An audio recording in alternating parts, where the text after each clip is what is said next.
This story happened when I was in college. There was something about my early years in college that just seemed to bring on a slew of experiences that ranged from creepy to terrifying. I don't know what it was about that time in my life. This experience was somewhere in the middle of that spectrum. Anyway, one night at the beginning of summer, following my freshman year of college, some of my high school friends and I were at a party. We hadn't seen a ton of each other in the preceding year because of us all being away at college, mostly just during school breaks and a few random weekends here and there. So we were all feeling kinda giddy about having the whole summer together. I wouldn't have normally gone to this party, hosted by someone else we went to high school with, but they all wanted to go, and I wanted to hang out with them, so I agreed. This is not the mistake I made in the story. That will come later on that night. We got to the party, and we realized it was almost exclusively people from high school, which was kinda nice actually. It was like a big reunion. Soon my prior inhibitions were gone, and that was only partially because I started throwing back screwdrivers the moment I got there. A couple hours later, I was more than a little tipsy. No, I was full on drunk, though not totally plastered yet, which proved to be my saving grace in the story. After a while, a group of my friends decided to split off. The host of the party, Stephanie, lived in her parents' house still, and it was in the middle of nowhere, basically near a forest. Forests at night both scare and thrill me, so drunk me suggests that we go exploring. This is something my friends would not let me live down, like not ever. So anyway, this group, Lauren, Hillary, Jared, Alex, Hugo, Dean, and the hostess Stephanie, plus myself obviously, decided to go on a midnight walk through the woods. It was pretty creepy, not gonna lie, but in a cool way. At least I thought so. A couple people in the group, namely Hillary and Alex, were pretty afraid, but Hillary wanted to go because her best friend was Lauren, and Alex had a thing for Hillary and Lauren, which was a whole thing, and not the point of the story. But because of that, they were both there. They kept making comments about how creeped out they were, and I kept telling them to relax. No one else is out here, I told them. Let's just enjoy this time together. Being drunk makes me weirdly sentimental. We walked through the forest for a bit, and then came up to a clearing with a lake and a dock with tall grass and shit, plus a shed and what turned out to be a boathouse, both of which had seen better days. Now, Stephanie and I weren't close, so this was my first time exploring this forest, but Dean and Hugo had before, and remembered this place. They mentioned that they thought Stephanie's parents forbid them from coming back there, because it wasn't their property, which was true. It was like suddenly, Stephanie realized where we were. I wasn't the only drunk one, and her eyes got super wide, and she looked nervous. Not scared exactly, more like she was worried that she was gonna get in trouble, and she said that we should go back. I told her everything was fine, since she could totally trust the judgment of a drunk person, and because everyone else was drunk. They all agreed with me, except for Steph, but she was outnumbered and not about to go back alone. Even Hillary and Alex were okay with staying. And because logic is a friend to drunk people everywhere, I suggest we play hide and seek. And most everyone agreed. Honestly, I don't know why people kept listening to me. Now, if I had been sober, this was the kind of place I'd be kinda freaked out about. In a cool way, sure, but not in a let's play hide and seek kinda way. This is where things go wrong. Hugo was forced to be it because we were all assholes and told him he didn't have a choice, so he went into the woods and counted while we all ran and hid. I saw Dean dart into the shed, but everyone else ran into the woods. I decided to duck down in the tall grass, which varied in height. Sometimes I could kneel, and sometimes I had to be on my stomach to be totally concealed. As I was hiding, I heard voices in the trees nearby. Whispers, like the speakers were trying not to be heard. I was curious, so I made my way towards the voices. First on my hands and knees, and eventually army crawling, as the grass got shorter. I nearly shit my pants when I ran into Stephanie in the grass, who turned out to be doing the same exact thing as me. When we got closer, we realized it was Lauren and Jared, and that was how Steph and I realized they liked each other. We were listening to them flirt and looking at each other, and I swear we had a telepathic conversation about how good they would be together. But that was when we heard someone barreling towards us through the grass. Heart pounding, I turned to see that it was just Hugo throwing himself down next to Stephanie and me, and he looked terrified. "Hugo, what the fuck?" I whispered because there was no way he counted as high as we were making him. We were being real jerks to Hugo that night. He looked around frantically and then told us what had him spooked. I'll never forget the sheer terror I saw on Hugo's face and heard in his voice. "There's someone in the woods." Stephanie tried to tell him that it was probably just someone else from the party, but Hugo said no. He'd seen a guy and hid behind a tree, and this guy seemed to be in his 40s, and he said the guy looked rough too, and just had a bad feeling, so he booked it. It was just by chance that he found Stephanie and me. "He's looking for something, or someone," Hugo said, telling us that the guy was shining a flashlight around. As if on cue, someone came walking out of the woods, and then called out, "Jim, are you out here?" He sounded kind of angry, and now I felt stone cold sober. This wasn't right, and it was about to get worse because that's when we saw the shadow of someone rowing a boat down the lake towards the dock. The first guy walked onto the dock to meet the guy, Jim presumably, and I heard him demand, "Where is he?" The first guy sounded angry, like he was expecting someone else to be there too. And the second guy informed the first, "I fucked up." They proceeded to argue, though I couldn't hear what they were saying. Then they went into the boathouse. I'm pretty sure no one had hidden in there, but I worried about that, plus the fact that two shifty guys were doing what seemed to be pretty shifty things. We needed to get out of there, I knew that, but Dean was still in the shed, which was too close to the boathouse for comfort, given the situation. Lauren and Jared were now making out and totally oblivious, and Hillary and Alex were fuck knows where. Why had I suggested hide and seek? That's what I kept asking myself when I tried to formulate a plan. Then we heard somebody running through the woods, but like they were trying to do it so quietly. I turned to see Hillary. It looked like she was trying to find somewhere else to hide, unaware of what was happening. I saw her run towards the boathouse. It was like time stopped. I didn't know what to do or how to stop her. Honestly, I froze. But then Hillary hesitated when she got close to the door. She would later tell us that the voices she heard inside gave her pause. And then the door swung open. It was like something out of a movie. Hillary was now hiding behind the open door, and the first guy stood in the doorway, looking around. I think he must have heard Hillary, who was not being nearly as quiet as she thought she was. If he closed the door from the outside, he'd see Hillary, and then we'd all be truly fucked. Luckily, he went back inside and closed the door. We had to get the hell out of there, but we still had to get Dean, Lauren, and Jared, as well as find Alex. We didn't have a lot of time, I didn't think, so we had to be fast. Then suddenly, Hugo stood up, cupped his hands around his mouth, and bellowed.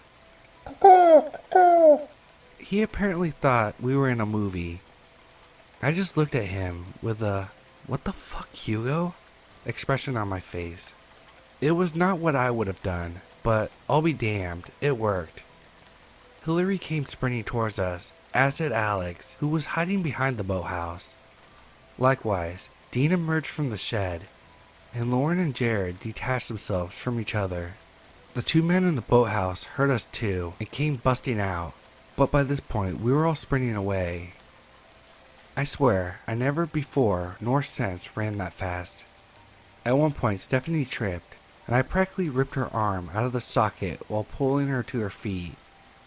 The guys chased us for a bit, though I don't know how long, because we kept running until we got back to Stephanie's house. The party was still going, and the men hadn't followed us beyond the woods, but we were all too freaked out to stay. I called my brother to come pick us up, and we all left, even Stephanie, who left her house unattended, except for all the drunk partygoers. We spent the night at my brother's house that night. and we went back to Stephanie's house to help clean up the next day. Because honestly, this experience kind of bonded us in a way. Lauren and Jared are now married. Hillary and Alex were both in the wedding. I lived with Dean for a bit following college, and Hugo is one of my best friends, as is Stephanie. Which is weird because we weren't really friends before that. But I swear, we thought we were gonna die that night. All of us, except maybe Lauren and Jared. Even Dean heard what was happening outside the shed and was waiting for the right time to make his escape. You can't go through something like that and not come out closer. It's strange, but also kind of nice. Like we have this shared history, which was true before this because we all went to school together, but it's different now.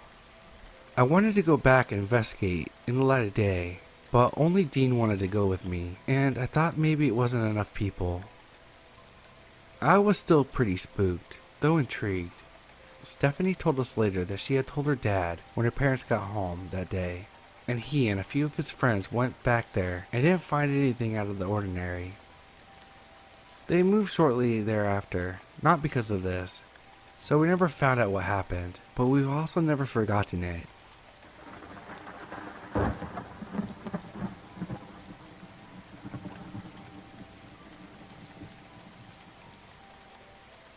My name is Thomas. I'm 33 years old. I'm a black man that lives in Baltimore City, better known as Bmore or Bodymore, in the urban area where it's dangerous. But when you live your whole life somewhere, you tend to adapt to the area. When I was 28 years old, I was robbed at gunpoint by two men. One day I was walking to my homeboy's house at 10 at night to buy some weed. His house was about 15 minutes away, and on the way back I went to the store because I had my cousin's independence card, so I was definitely going to buy some munchies for after I smoke. On my way back home I saw a white car pass by and turned on the street a block away from me. Mind you, I had my earphones in, but don't have anything playing just in case someone tries something and I would still be able to hear them. When I went by the block where the car went, a black guy hopped out of the car and tried to catch up with the pace I was walking. When I saw what he was doing, I heard him say something. I then took one of the earbuds out of my ear and said, "What the fuck you say?" He then said, "Kick that shit, don't play with me." That's when I saw the silver gun he was clutching in his coat. I had a bag full of junk food in my hand and a bag full of weed in my shoe. He said, "Where's the money?" I said I don't have no money, just a bag of weed. That's when another black guy hopped out of the car. He had a gun in his hand too. He went to the right side of me, and the other guy was on the left of me. I took my shoe off and threw the bag of weed on the ground and said that's all I got. He said, "Put your shoe back on," looking around nervously. In my head, I was like, they're not just gonna kill me right here. I'm gonna try to get the fuck out of here. So the guy on the left said, "Yo, if you don't pull the dollars out of your pocket, I'm gonna shoot you." I pulled my pants up a little bit more because I was preparing to run. Before I said anything, I sprinted up the street in the direction I was already walking. It was about 3 minutes away. While I was running, I'm passing people on the sidewalk. They're looking crazy because I think they saw the whole robbery. But when I got 2 blocks away from my house, I ran to the parking lot and headed by a gate that had a lot of high bushes and trees. I caught my breath right there. I couldn't run no more, but I didn't stay long because I was scared and didn't know if they were chasing me. I got the hell up and jogged the rest of the way to my house, and when I got into the house, I was out of breath. I sat down and told my 8-year-old little cousin, "Remember I was telling you how dangerous it was going out at 10 p.m. at night?"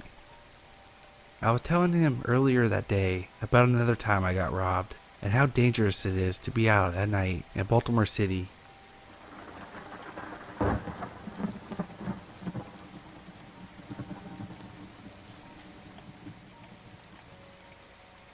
Growing up, I spent every summer vacation at my grandparents' house in rural Tennessee. When I say rural, I mean their town was literally a cluster of homes with a singular one-lane road as the only way in and out. 45 minutes from the nearest freeway on-ramp, 30 minutes to a grocery store, and an hour and a half to a Sam's Club, Costco. My grandparents still live there and make the drive monthly, but fuck that. What I'm trying to say is, it's as remote as it gets. I'd play outside for hours and hours and maybe see 2 or 3 cars. It's a lot more built up now, but it was nice while it lasted. It was around 11:30 p.m., and me and my dad couldn't sleep because it was an especially hot and muggy night. We decided to take a drive through the hilly, curvy back roads that I absolutely loved and still do. There was a scenic access site that was just a clearing overlooking a cliff about 15 minutes further into the woods from my grandparents' house. It wasn't very well known. It was down a narrow, two-track lane with a couple of dilapidated trailers lining it every quarter mile roughly. Due to the isolation and lack of any real police presence, this area was full of meth during this time, and there was a local rumor of some inbred cult in the woods. Keep in mind, it was the middle of the night by the time we got to the parking lot for the overlook, which was just a gravel pit. My dad has always had a bit of a intuition and asked me if I really wanted to get out of the car. That made me hesitate, but I saw the amount of lightning bugs that were out, and catching them was my favorite pastime. Armed with a flashlight and an old Tupperware container with some holes drilled in it, we set off down the path to the cliff. We immediately heard noises in the woods, heavy footsteps. Way too heavy for a deer, and there weren't really bears present in this area. The woods were usually quiet, besides that. We both thought we saw something hide behind one of the trees out of the corner of our eyes, and I didn't realize he saw it too until we brought it up in the car, and vice versa. Here's where it gets freaky. Once we made it down the path to the cliff, we saw an outline of a man. He was about my dad's height, 5'10", but he was as thin as the rail. He couldn't have weighed more than 120 pounds. Here's the thing, he wasn't admiring the beautiful moonlight scenery over the cliff. He was standing perpendicular to it, just staring off into the trees, perfectly still. My dad slightly nudged me in the direction of our car. As I started walking back, he shined a flashlight on the man.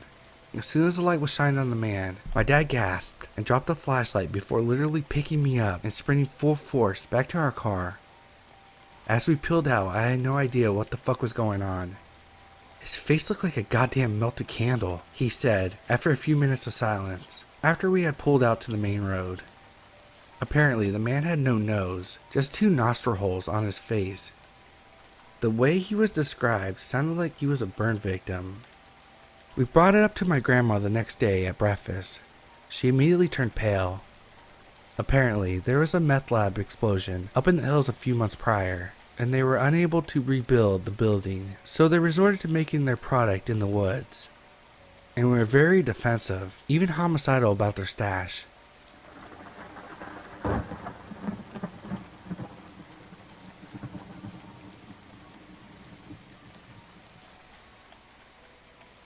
My family and I were driving from Ohio to Wyoming one holiday season to visit family about 10 years ago.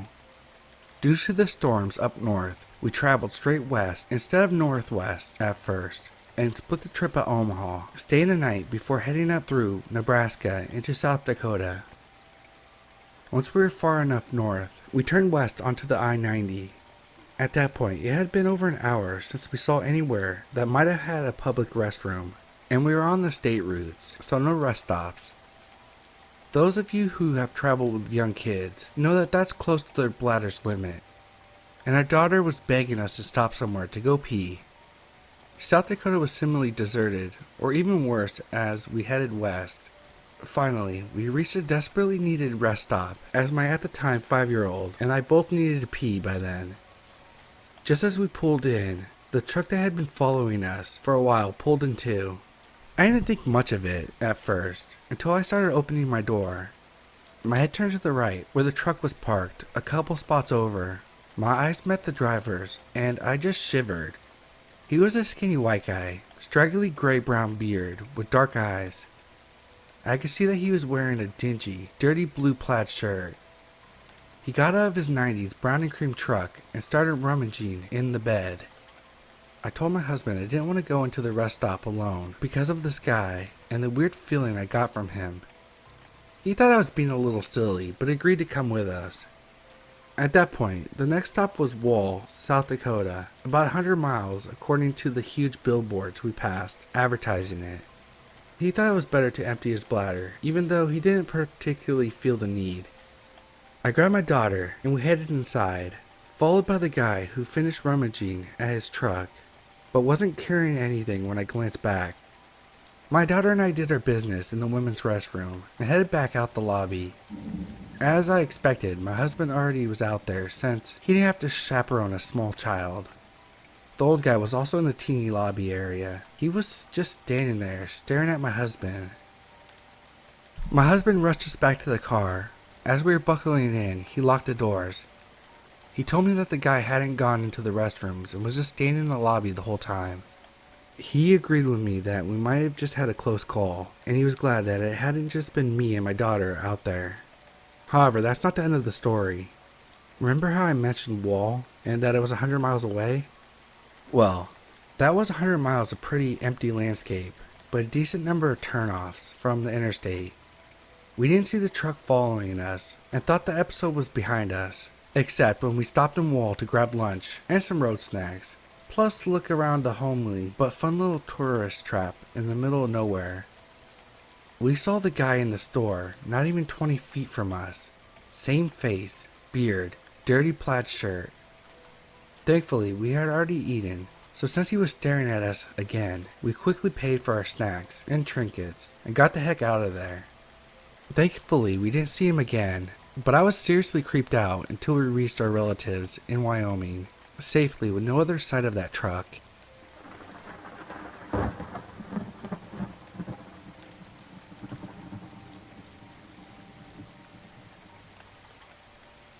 So I'm new to Reddit and found this sub and think this story fits here. I've had a number of odd, frightening experiences in the woods since. I'm a huge outdoors guy and pretty much outside all the time I can manage it. So this happened when I was much younger. I want to say freshman in high school, probably around 2008. There used to be this road near where I lived, in California, called Crook Road. It was barely a road. No one traveled on it, and it was surrounded by small patches of forest and abandoned barns and houses. I would typically go there with my friends to skateboard and hang out. This one night, I was hanging out with two of my friends, Lucas and Dorian, and someone wanted to go to Crook Road to hang out since it was creepy at night.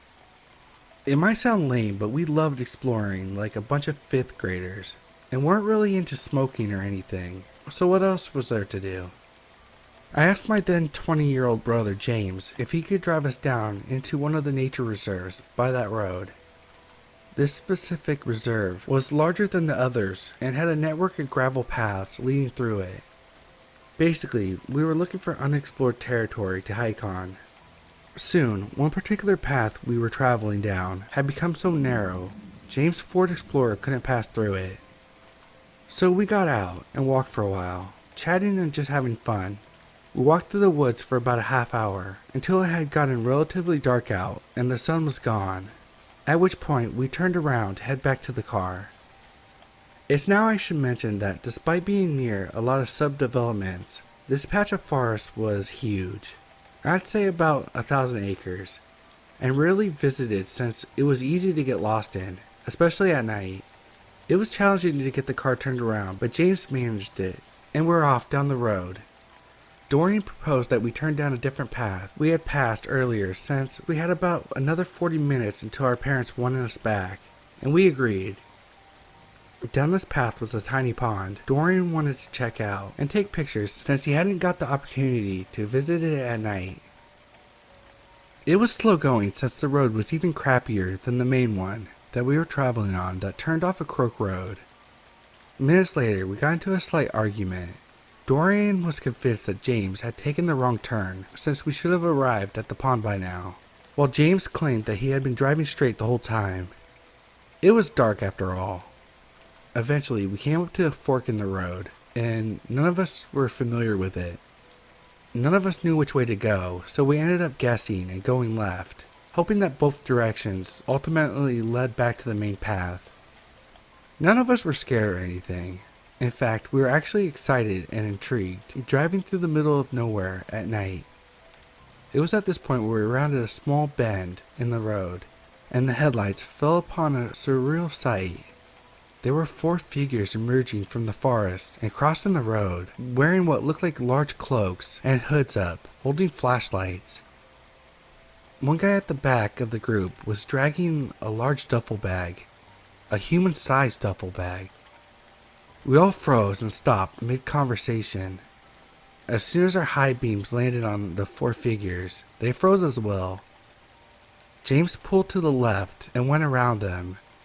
Driving past them felt like an eternity because we couldn't have been going over 5 miles per hour due to the shitty road conditions. Sitting in the passenger seat, I could see them inches beyond my window, and they were indeed wearing black robes and holding flashlights. I didn't get a good look at the bag, but judging by the way the guy was holding it, something heavy was inside that bag. None of us said a word until the road straightened out, and we were far past these guys, at which point James muttered, "What the hell was that?" We continued down the road in silence until I heard Lucas say, "Holy shit," and repeated himself in a louder, panicked voice, "They're fucking coming back." I twisted around in my chair to see Lucas pointing out the back window. I could barely see anything, but about 100 yards away we saw beams of 4 lights, shaking erratically. The guys were without a doubt running after us. All of us screamed for James to floor it, and he sped down the road. The car was bouncing and shaking uncontrollably as we flew over the berms and potholes. I kept my eyes on the flashlight beams until we rounded another bend in the road, and they were out of sight. Thankfully, the path managed to take us back to the main path. James gunned it down the main path until we popped off by Croak Road and got the hell out of there. The weirdest thing about it was, there couldn't have been a vehicle anywhere near those guys for 50 miles in each direction. We would have seen one if there had been. We had explored most of those areas before, and there wasn't anywhere to pull off the road and park. We didn't say anything more until we were back at my place. We talked about it for a bit, and then my friends went home, and James and I went to bed. I didn't know if I should call the cops or not, but James, who I guess would be the adult in the situation, seemed reluctant, so I dropped it. I never told my parents until just before writing this, and they kinda scolded me for not telling them, and that we should have contacted the authorities, just to report suspicious people in the preserve. I still wish to know how the hell they got there, where they were going, and what was in that bag.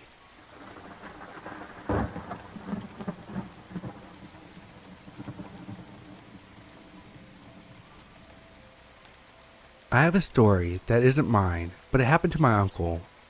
He used to tell us the story when we went camping, and it scared the lights out of me every time I heard it. We live in Utah, and my uncle, Mark, went on a mission at 19.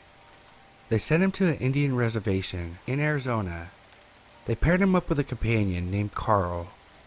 When they first got there was a huge rift between the locals on the reservation, with them being there. They didn't want my uncle and Carl staying on the reservation grounds. Eventually, they came up with a compromise that they would stay on the outskirts in a trailer. The reservation wasn't very big, and it was located next to a heavily wooded area.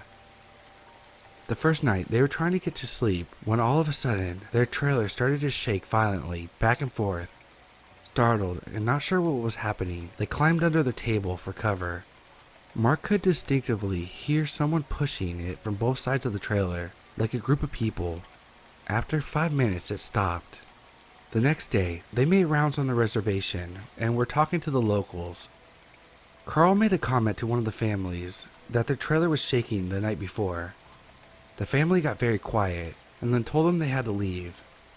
They thought it was strange, but didn't think much of it. The next night, it happened again. They awoke to their trailer shaking back and forth. Again, they climbed under the table until it stopped. This went on for 2 more nights. Anytime they tried to talk to anyone about it, they get quiet and then tell them to leave. Mark started to think that due to their tension of their arrival, the locals were doing this to scare them off the reservation. Then they go to a convenience store, and they are talking together about how frustrated they were with the situation. The clerk overheard and said, "They can't talk about it. It's forbidden." Confused, they ask him, "Can't talk about what?" The guy continues to tell them about skinwalkers. He says they are evil demons that were once Native American witches. If they talk about it, the skinwalkers will come for their soul. They just walked out of there, baffled. They thought it was just another scare tactic. So that night, when the shaking started again, my uncle decided to be brave and confront them. He went to the trailer door, threw it open, and yelled, "Hey!" When he did that, he saw 3 animals run off.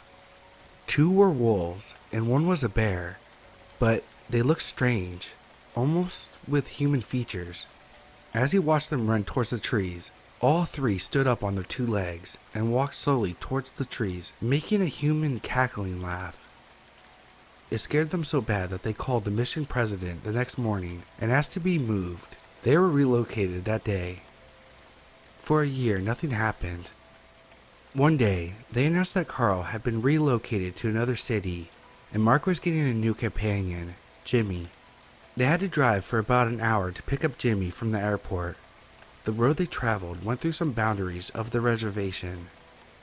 They arrived at about 8 p.m. and met Jimmy, and then they go to leave. The mission president tells Jimmy, "We're driving through some dangerous areas at night, so we can't make any stops, so if you need to use the restroom, you need to go now." Jimmy says, "I'm fine." The mission president gets serious enough to even freak Mark out. "I'm not kidding, go do your business." Jimmy was insistent that he was fine, so they hit the road. As they were 30 minutes into the drive, they were going through the area of the reservation boundaries. Jimmy starts complaining that he needs to go pee badly. The mission president says, "We can't stop here, you'll have to hold it." Jimmy keeps going on, "I really can't hold it." So the mission president stops the car and says, "Okay, but you have to do your business next to the door, and if I say get in the car, you better get into the car fast." With a look of confusion, Jimmy says, "All right." He opens the door and starts to do his business. About 5 seconds later, the mission president says nothing and just yanks Jimmy into the car and floors it. Jimmy and Mark are freaking out. "What's going on?" The mission president says nothing and just increases his speed. All of a sudden, Mark sees something next to the car, to his right. A giant wolf-looking man was running on 2 feet next to the car. Mark looked at the speedometer, and they were going 60 miles an hour and still increasing.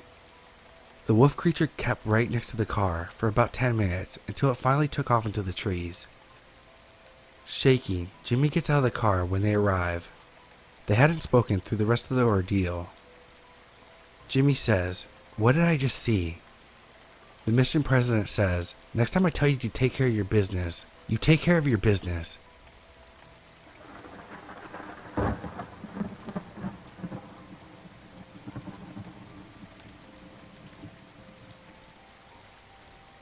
This happened a few years ago when my family was traveling out west.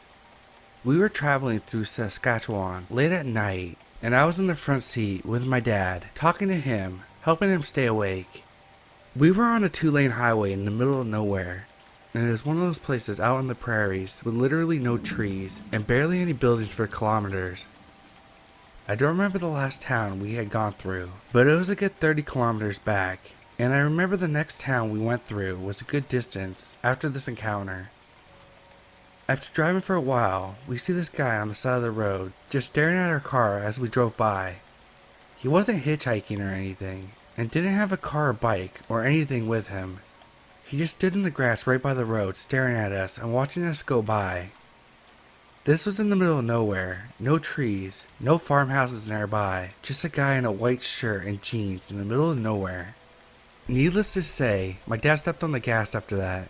It was definitely one of the strangest things I've seen, and wonder what could have driven someone to just be out on the road at night in the middle of nowhere like that.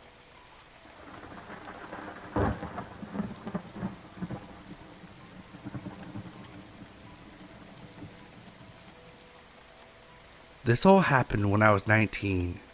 I'm not the best looking dude, so I never had much luck with women, and ended up on Tinder.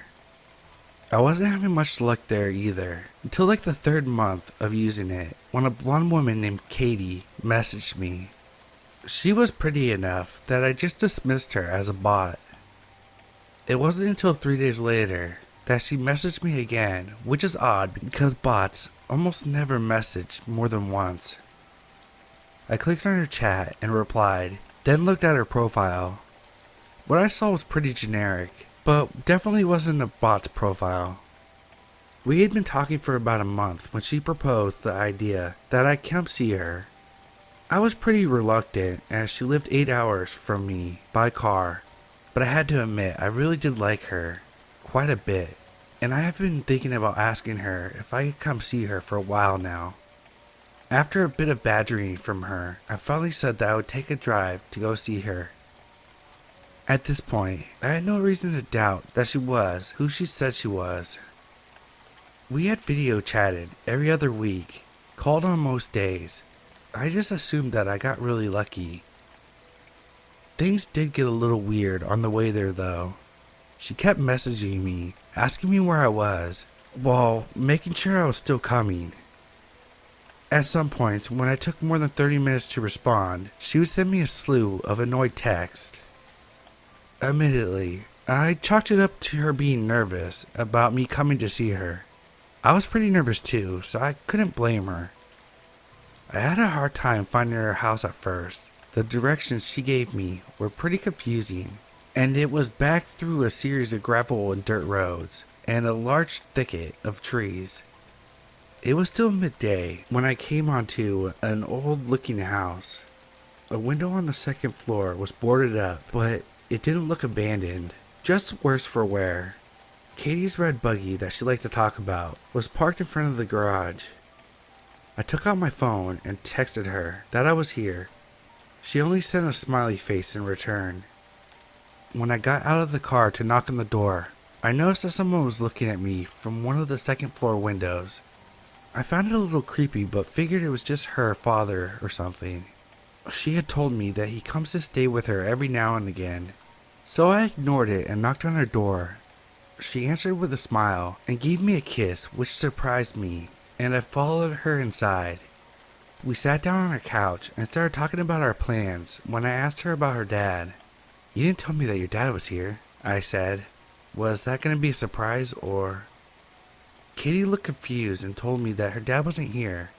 I still thought she was keeping up the act and told her that she didn't have to keep pretending and that I had seen him looking through the window at me from the upstairs window. Katie went pale and said, "You gotta get out of here, now." We both ran to our cars. When I questioned Katie, she informed me that her dad wasn't there and that she had been home alone until I showed up. I called the police, and while I was on the phone giving my address, Katie gasped and pointed to the window where I'd seen the guy last. He was looking at us from that window again. I got a better look of him, and he seemed older and frail, almost like he hadn't eaten anything in a while. He left the window after he saw that we saw him. The police took a half an hour to show up, and the whole time Katie was crying and mumbling about how she was an idiot for not keeping her doors locked. When the police finally did show up, one started asking me and Katie questions, as the other two searched the house. They came back out a little later and told me and Katie that they didn't find anyone. They did find the back door was hanging open. Whoever it was had ran out into the woods, but the cops were sure that the house was empty. After the cops left, she asked me to stay the night because she was too scared to be alone in the house right now.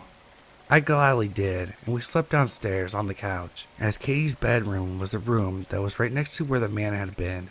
Katie had also brought out a shotgun that her father had given her, but she has never used.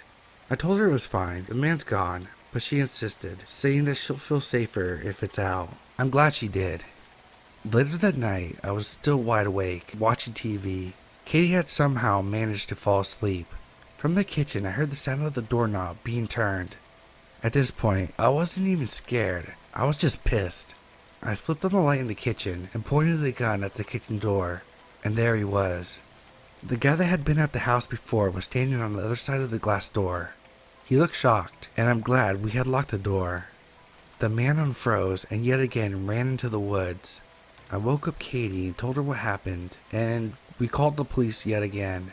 When they arrived, they did a full sweep of the woods, but found no one. They told Katie and me that it's probably a good idea to stay somewhere else for the night. Me and Katie said our goodbyes. She was going to stay at her friend's house, and I was going home. I left a little after Katie did. I was on the phone with my brother, telling him what happened. My headlights were on. As I was talking, something caught my eye. The fucking man was standing at the corner of the house, just watching me. I gunned it out of there and didn't even bother calling the police again. However, I did text Katie, and she said she was going to call the cops again. I don't think Katie ever went back to the house alone.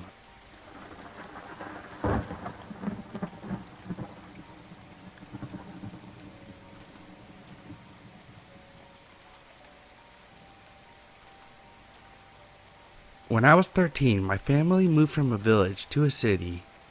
The city had a fairly high homeless rate, so of course, there was a lot of people looking for somewhere to stay. So there's that old family friend who runs a leasing agent who lets me use some of the unoccupied houses as sort of a recording studio. I record music in my spare time, as long as I keep it clean, and clear out and make myself scarce for a while when there are viewings, and it works fine for me. So one of the houses on the outskirts of a city I was in for a while, about 2 years back, had a weird lock. Sometimes it would lock properly, and sometimes it wouldn't. So one night, around 8, I lock up and started cycling back home, which at this time took about 40 minutes. So I was home about 9:45. I started to play my PS4. About an hour later, I realized I forgot my wallet. So I cycled back, got my wallet, and decided to check the rooms, just because I hadn't locked the door properly. So I go upstairs and open one of the rooms. Lo and behold, there was a man, maybe in his mid-30s, laying on the bed, as if he owned the home. Both of us just looked at each other, startled. I guess we came to some sort of non-verbal agreement, and I showed him out. Creepy shit. So random homeless guy, I wouldn't mind meeting to hear your story. Just not at midnight in a house you're not supposed to be in.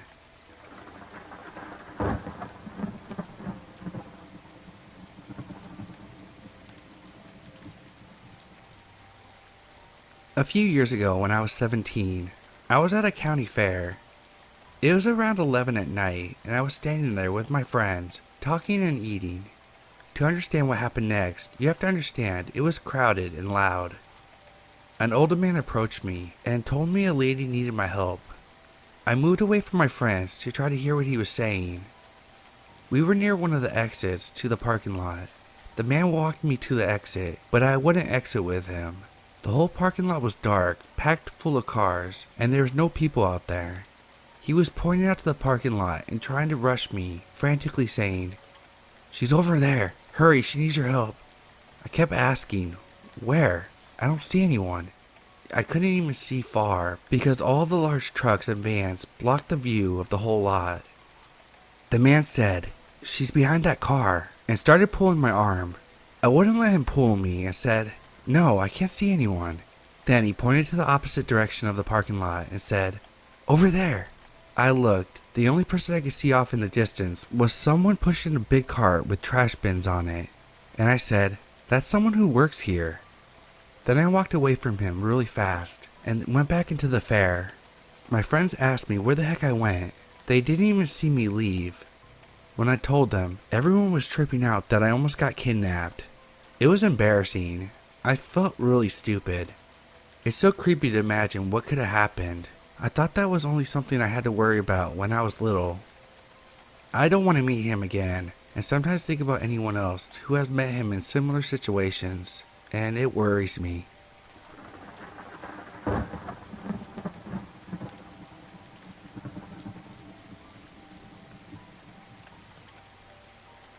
So background.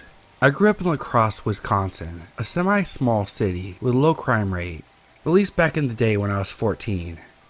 It was such a quiet, nice city, and no one even locked their doors. People would say hi to each other on the streets. You could pretty much go to anyone's house for dinner, and their parents wouldn't get too nervous about it. You could walk home by yourself at night from your middle school basketball game without fear, which is what I was doing this particular night. It had been a long game and went later than normal. My parents both had to work in the morning, so they didn't go, so they could get to bed early, which is fine because they went to all my other games. It was about an 8-minute walk from my middle school to home, so there weren't really any concerns for my safety. So I'm walking, right? I'm wearing a pink sweater and jeans over my basketball jersey. My hair is a sweaty mess, but I was in a good mood because it was a good game. I was walking in a relaxing fashion, unconcerned and unaware. And that's when I felt it. I can't explain how I knew, but I just knew I was in some sort of danger. I looked around me, and parked near the blacktop fence was a Jeep with its lights off. I couldn't see who was inside, but I knew someone was, for some reason. I ducked my head and walked away from it, hoping that I didn't catch their attention. No such luck. The Jeep followed me.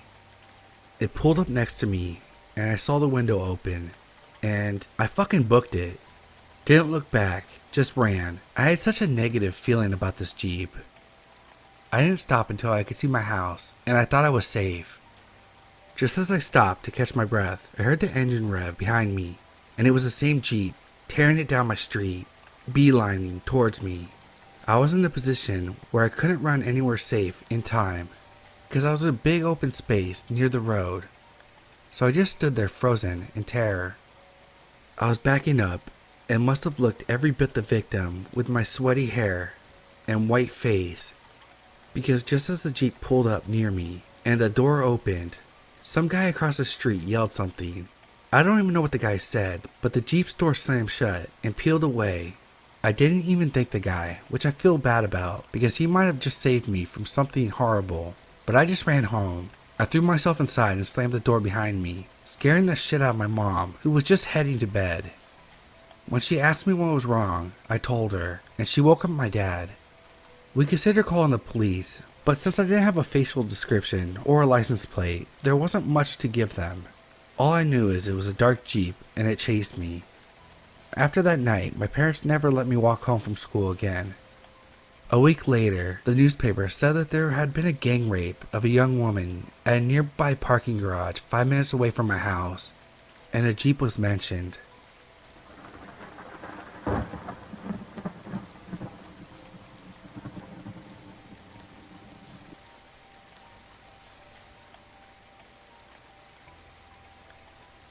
I had just turned 20 in March of this year and started to get out more on my own. I was always shy. I never wanted to go out alone, but now I started to feel a bit more comfortable. I just ordered myself a pocket knife. I actually have a few now, and would carry it with me most of the time when I went out on daily walks.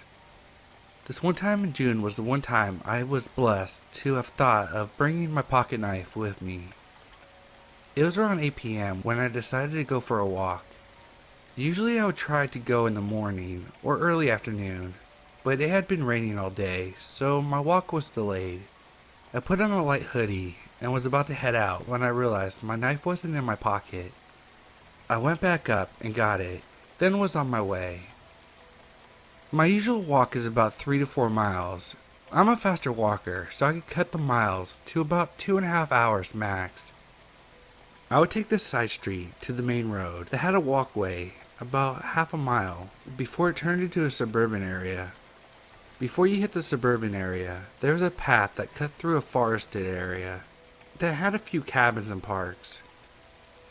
As I made my way, I had noticed a figure hanging by a tree on the far side of one of the cabins. I took a quick glance at him and continued past him. For your insight, I'm a trans male and 5'1", so I would get mistaken a lot for a small 15-year-old kid. As I made it to the end of the path, I noticed out of the corner of my eye that the man was now 15 feet away from me. This dude was pretty tall, at least 6'3". He was well built and was wearing torn jeans and a worn hoodie that seemed a bit too big for him. I began to speed up my walking as I turned the corner and shot a quick glance behind me. He was still behind me, just staring at me as he was making long strides towards me. At this point, I was beginning to freak out. He seemed to get closer with every step, and I quickly took a hold of the knife in my pocket and had my finger on the flipper. The next part is burned into my memory for life. I felt a large hand grab my shoulder and pull me back. I have no clue how I managed to quickly whip around and flick open my knife and swipe towards his face. In just a few seconds, though it felt like minutes, the man in a blink of an eye jerked his face back, bringing up his hands as my knife sliced his palm. He let out a pained yell and fell back a few steps, clutching his hand. It felt like I had just scraped him, but his hand was already bloody and a small pool of blood was starting to form at his feet. He looked at me with anger-filled eyes and then took off the other way. I stood there for a few minutes before realizing what just happened, and I went home as fast as I could to call the police. I answered their questions, and then they took the knife to get a blood sample of this dude. I was shaken from this experience and stayed with my brother for a few nights. A few weeks later, the cops returned and told me that they found the guy and that he was wanted for sexual assault. I was shocked and happy that they found this bastard. My knife was also returned to me a few days later.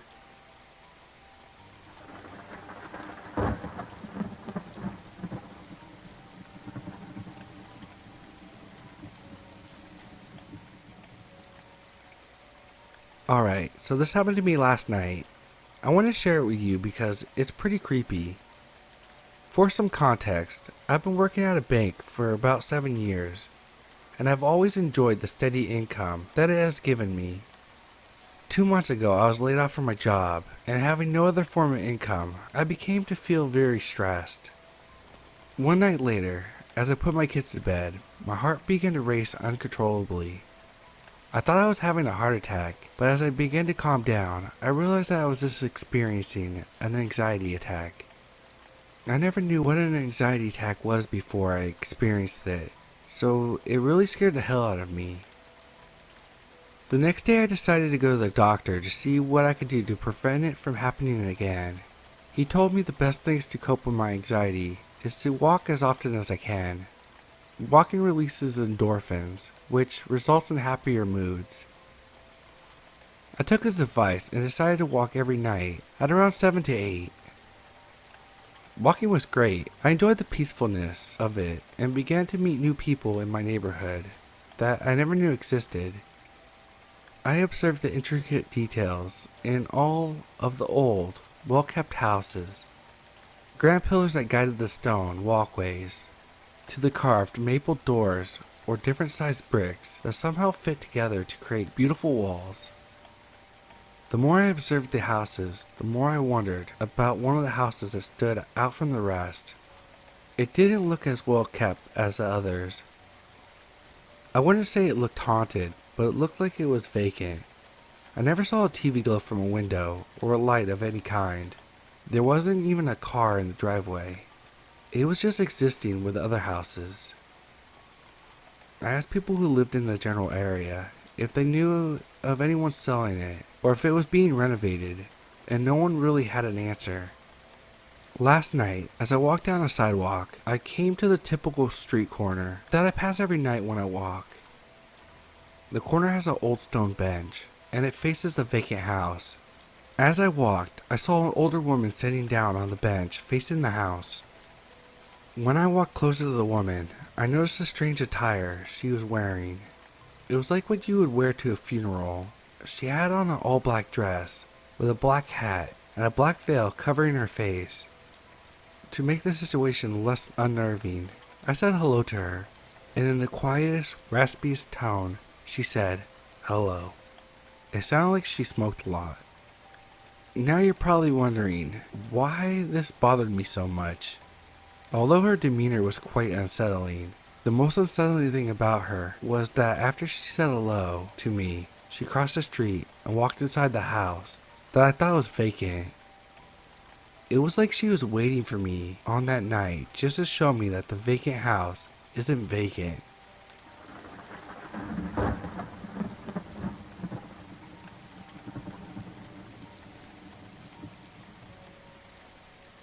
For a little background, I'm a scout.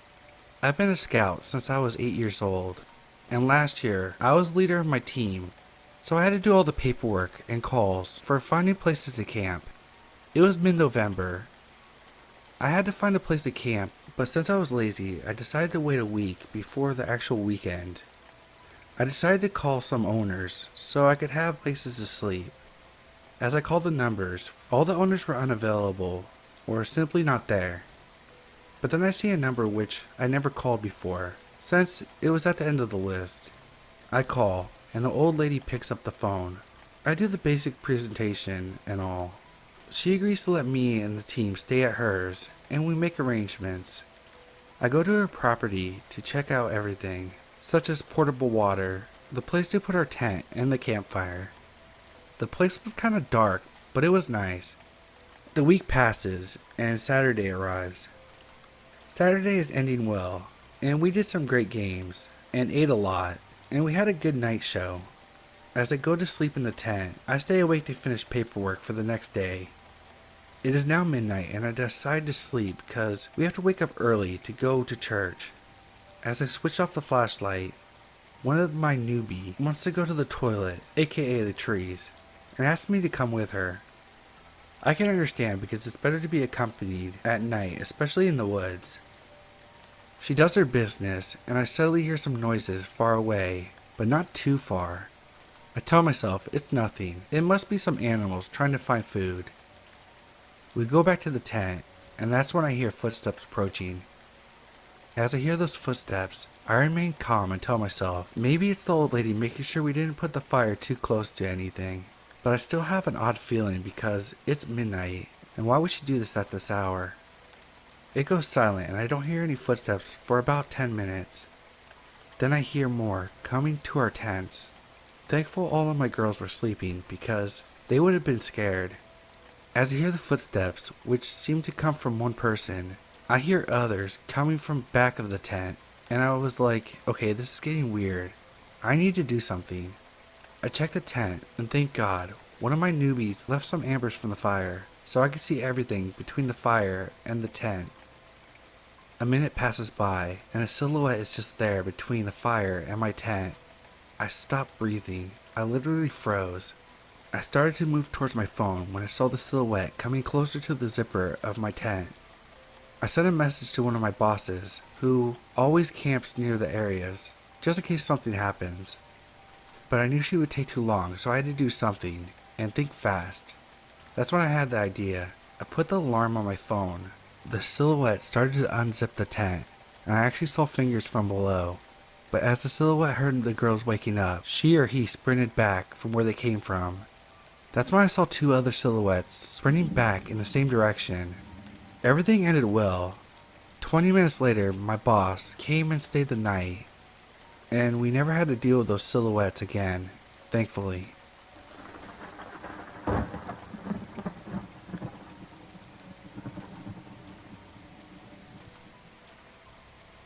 This happened on the same hitchhiking journey I mentioned in one of my previous stories. It was dark out and pretty late. A trucker pulled up. We discussed beforehand that we would take turns sleeping so that we wouldn't be caught off guard by anything. This trucker seemed a bit off emotionally. He shared how his wife had died. He never shared how, and we never asked. I was uncomfortable with the topic. He had the same song playing on a constant loop throughout the entire drive. I wondered if the song reminded him of his wife, and I'm sure it must have, as it was a love song. Funny how one of my other creepy hitchhiking experience involved a man with an entire tape on continuous loop. Go figure. So I was pretty tired and went to rest in the back while my friend stayed awake and kept conversation with the trucker. I must have not been sleeping for terribly long when I awoke to my friend's voice yelling at me to get up and that we were getting out. I had a sense that if I hadn't gotten up and out quickly, I wasn't going to be getting out. I hurried and hopped up into the pouring rain right on the freeway. He left us there and sped off. Apparently, she had dozed off and awoke to his hand up her dress. I have no idea whether the man would have harmed us, and I'm sure the story would have gotten a whole lot creepier. Either way, thank God we made it out of there in one piece.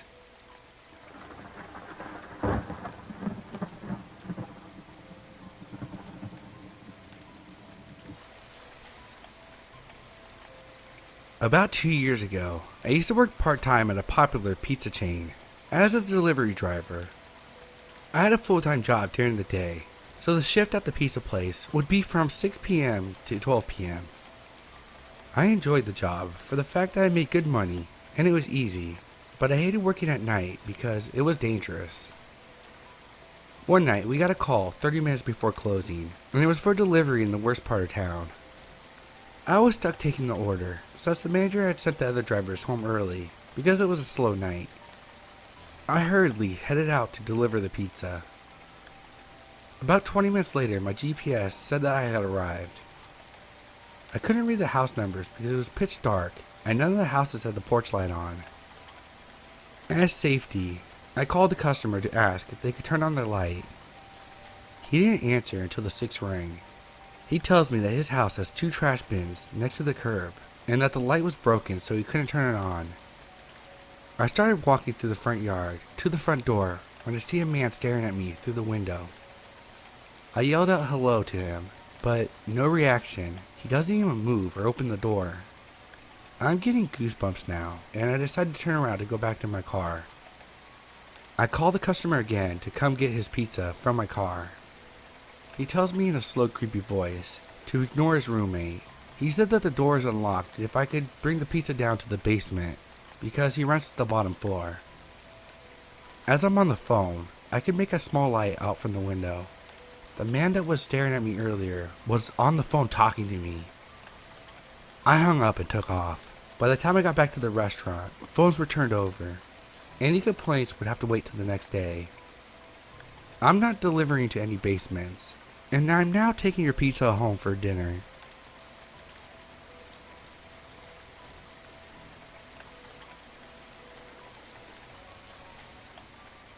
I just got back from a nighttime dog walk, and I'm a little sketched out. Me and my partner just recently got an 8-month-old border collie pup. We lived in a really safe, pretty small European city in a nice, quiet suburb area. I have not lived here long, and I'm not from this country, but the most disturbing events I've witnessed in this area are a few 16-year-olds having a party on a Friday night. From what I've been told, crime rates are very, very low here. There's a gravel trail that runs between a bunch of backyards, which is lined by trees, and is completely dark at night. My partner and I have walked down this path at night a couple of times, and we've only ever saw one other person, another dog walker, with a bright head torch. There are a couple of small trails that cut across the gravel paths, one which leads up a small hill to our street. Tonight I was out walking my dog on my own. I had a glass of wine with dinner, and I guess I was feeling pretty ballsy. I decided to walk down one of the small trails, which cuts across the gravel path. It was about 8:30 p.m., although by this point, it was pretty pitch black. Despite feeling fairly confident about my choices, I was wondering if it was really such a good idea to cut across the dark paths for the sake of saving 5 minutes. I definitely wouldn't risk it in my home city. I decided to keep going, in hopes that my dog would attack the shit out of any creepy weirdos hiding in the darkness. As we walk down the trail, I see something glinting in the ditch to the left. As we get closer, it appears to be a silver metallic gym ball. I thought about how out of place this looked. No one ever dumps rubbish here, but I shrug it off and keep walking. All of a sudden, my pup lays down on her belly and refuses to move while staring straight ahead at the main gravel trail. If you've ever spent time with a border collie, you'll know the crouch I'm talking about. Now, my pup has recently taken to doing this whenever she sees either a person or an animal up ahead. We've been trying to stop her from lunging at passers and other dogs by getting her to lay down and wait until they've passed. She has taken to do this automatically without us commanding her. When it's a dog, she'll generally lay on her belly and try to commando roll towards them because she wants to say hello. When it's a person, she usually just lays there and waits. For a second, I think she's having to lay down in the grass. Then I realize that she won't move, even when I give her a tug on the leash. She's just staring straight ahead, like she does when she sees someone in the distance. I stop for a while and try to scan the path ahead. It's too dark to make out anything. We sometimes get deer wandering around here, but their eyes usually glint in the dark. I don't see anything or hear anything at all, just blackness and silence. I started to get a weird feeling in the pit of my stomach. Something told me to turn around and get the heck out of there as fast as I could. My dog quickly followed me, all the while looking back at whatever or whoever she was staring at. Usually she stops every few seconds to sniff something, but this time she hot-tailed it out of there. Was it just the wind? An animal? A creepy weirdo? I'm not 100% sure, but I can't help the feeling that my dog just saved me from a potentially sketchy situation. What do you think?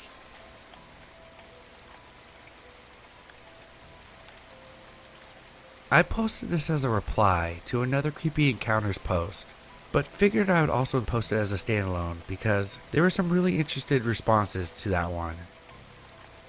I had an experience maybe a decade ago that had me shook for years. I was on my way to work and stopped to get gas. I worked at night and it was maybe 9 or 10 p.m. I walked into the gas station convenience store, and as I walked past the man, I had the most horrific sense of dread. As soon as I felt the fear-induced adrenaline rush began, he had turned and looked at me, and I swear, it was like time slowed down. He only looked straight at my face for a moment, never stopped turning his head, but I was so terrified that I turned and left immediately. I was so scared that I raced off and told everyone at work about this dude. When I tried to think back on what it was about him that terrified me, I have no idea. I didn't recognize him. He was a totally normal looking dude. Brown hair, brown eyes, white dude in jeans and a white t-shirt. But I was certain he was going to kill me in that instant. No idea why this happened, and I've read tons of shit online trying to figure it out. It's never happened again to me.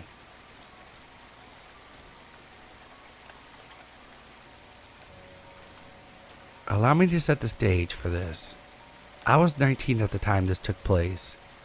I was a Marine, and I was on my first deployment to Afghanistan. Not too far from my platoon's patrol base was a structure that looked like a castle. Though interpreted conversations with locals, we were able to determine that we believed it was built for Alexander the Great. Whether that's true or not, I'll never know, but let me tell you, this place looked ancient. So being in the Marines, we did the only thing we thought was prudent at the time. We went on a patrol with the intelligence of setting up an OP inside the structure. We took the Afghan border police with us. When we got close to the structure and our Afghans figured out what we were up to, they refused to go any further. Before they left, they kept on repeating the same word over and over. Don't ask me what it was. It was over a decade ago, and there's no way I can remember it. But what I do know now was that they were trying to warn us of evil spirits. We went in anyway, without our Afghans, with the intent of staying there overnight. This place was basically an ancient fort with mud and clay brick walls on all four sides, with a building in the middle. So we set up security, made sure we had comm checks with our patrol base, and they had an updated position report on us so they knew where we were, in case we got into trouble. Darkness fell. Not too long after, I went to take my turn on the wall with my friend to watch out for anyone that might be trying to sneak up on us and any other Taliban-related shenanigans. Not even 20 minutes into our shift, weird shit started going down.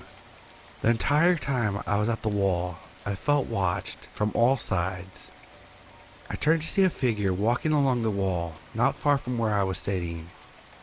I saw it walking, but it was a robed figure that looked like it was almost floating. I turned to my friend to see if he saw it too, and he said he did, but when he got his night vision back on, the figure was gone. We didn't see anything else for the rest of our shift. We were uneasy and finished and went to rest, where I finally ended up dozing off at some point. I don't know what happened next, but I awoke to a completely black figure literally squatting on my chest. When I went to yell for help, nothing came out, and it felt like I had a hand over my mouth. I reached for my knife and felt like something was pinning my arm to the ground. I tried to squirm free, but couldn't move, so I bit down as hard as I could on what felt like a hand on my mouth.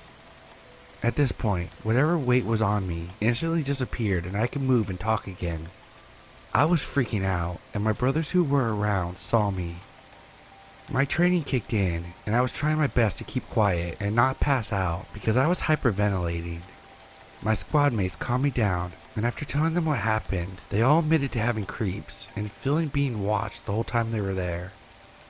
None of us could sleep, and we all basically sat back to back for the rest of the night when we weren't on watch. We were pretty freaked out.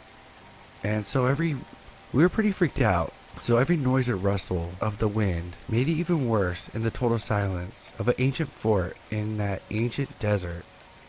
If you haven't experienced the silence of an open desert in a part of the world that there's absolutely zero light and zero noise pollution, then I suppose it would be hard to appreciate any noise in a place in the middle of the night in total darkness when you're already alert to sounds of the enemy, and now even more alert from something you can't understand. It's just about the scariest thing that anyone could ever experience. I will never experience that kind of fear again in my life, ever. To finish quickly, as soon as the sun came up, we left. Everyone was scared shitless, and none of us spoke about it again to each other. We never went back to that area again, and I still suffer from nightmares and sleep paralysis because of my personal experience that night. The scariest part of this whole thing is, I know it's probably just in my head. That's my, I guess, ghost story. If you stuck it out, thank you. I hope you enjoyed.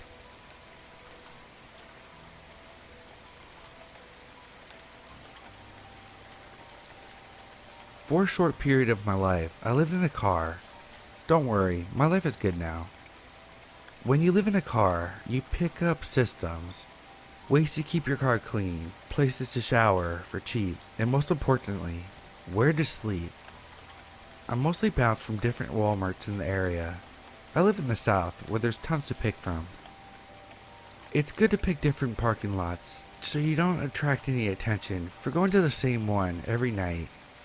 I always made a rule to sleep under the light in the parking lot.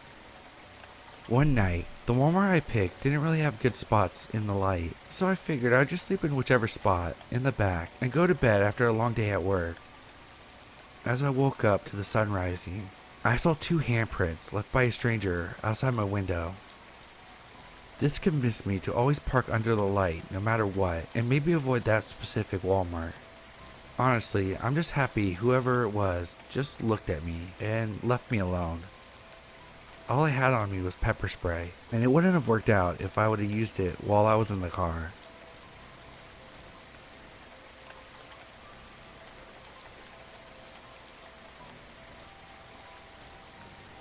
So this happened about 5 years ago, while I was 9 months pregnant.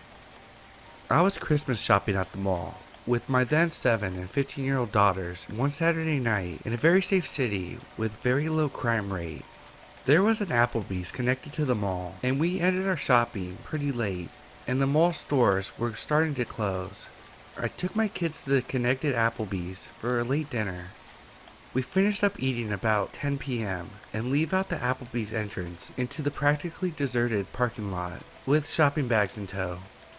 As we got to the car, I was in the middle of maneuvering the shopping bags on my arms to find my keys, when a 50-ish-year-old crusty-looking guy starts walking up from somewhere in the parking lot with shaggy gray hair and a faded flannel shirt and old jeans. I noticed him briskly approaching when he was about 40 feet away, and he said, "This is a stick-up. Give me all your money." My blood ran cold, and I stared at him and shakily said, "What?" He then said he was just kidding and came and stood right next to my daughters, who were standing on the other side of the car waiting for me to unlock the car to let them in. He starts to make small talk with me and my girls. He's asking things like if we were being good for Santa, how old they were, if we got all our Christmas shopping done, what kind of things did we get.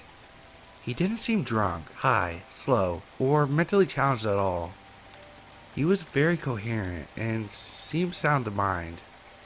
Mind you, I was a heavily pregnant woman, alone with my 2 daughters in a mostly deserted parking lot at 10 o'clock at night, who was being approached by a stranger who came and stood right next to my kids, on the other side of the car just shooting the breeze, talking to me and my kids, with his hands in his pockets and occasionally looking over his shoulder.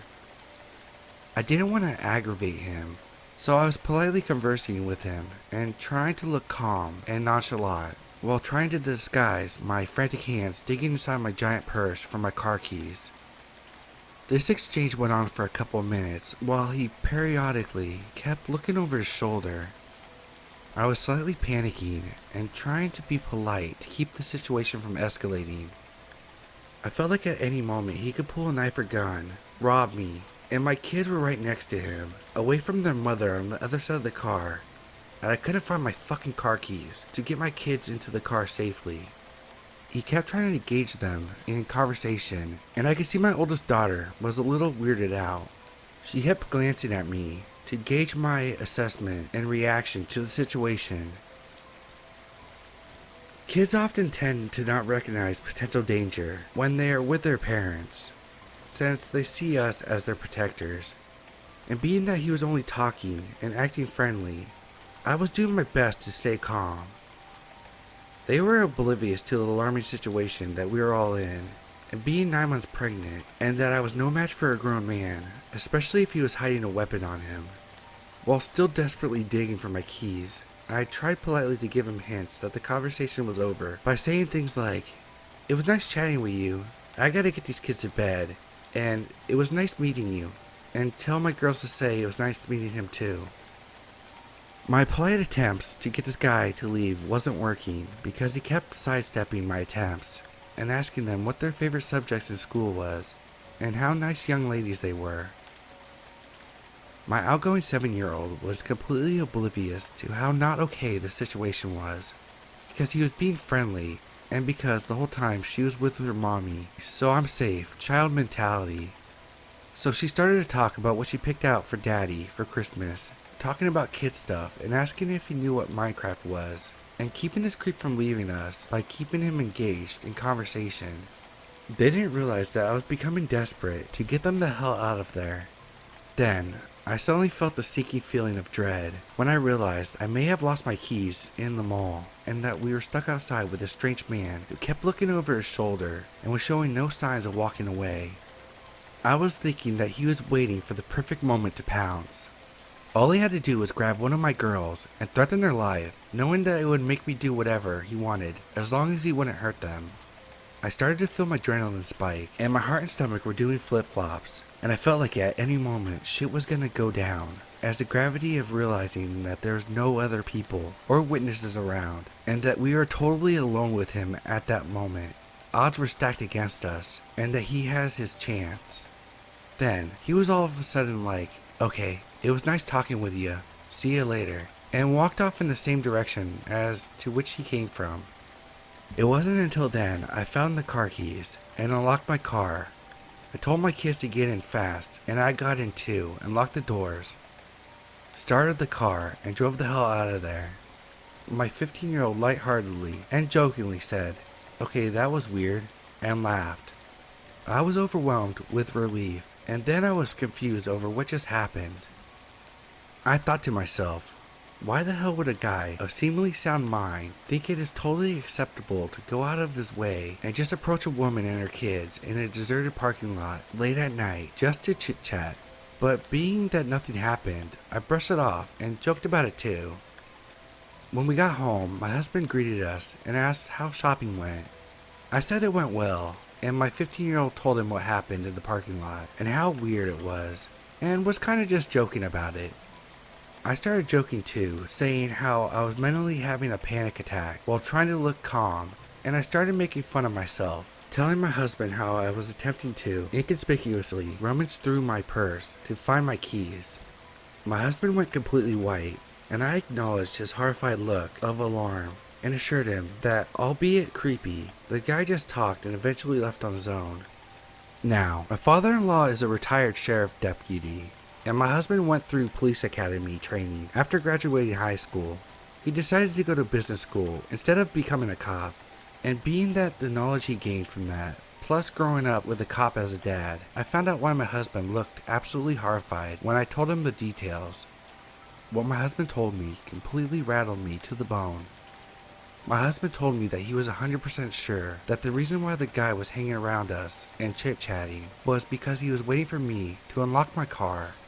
And the reason why he was standing next to our kids was because once I unlocked the car and the kids started to get inside, he was most likely going to force himself into the car with my kids and hold a knife or gun to them to gain leverage on me to force me to cooperate, knowing that I wouldn't abandon my kids, which would force me to get in the car and then do whatever he wanted me to, which most likely would be to drive to a remote location to do God knows what. And being that he wasn't wearing a mask suggests that his intentions were to also leave no witnesses to identify him. I then remembered that he was positioned by the back passenger door where my 7-year-old was standing, waiting to get in. My husband then told me the most likely reason why the guy ended up leaving was because it took me so long to find my keys, and the longer it took, the more anxious and spooked it made him. The whole time I was desperate to find my car keys, which through some sort of divine intervention stayed hidden in my purse, thus saving us from potentially being abducted.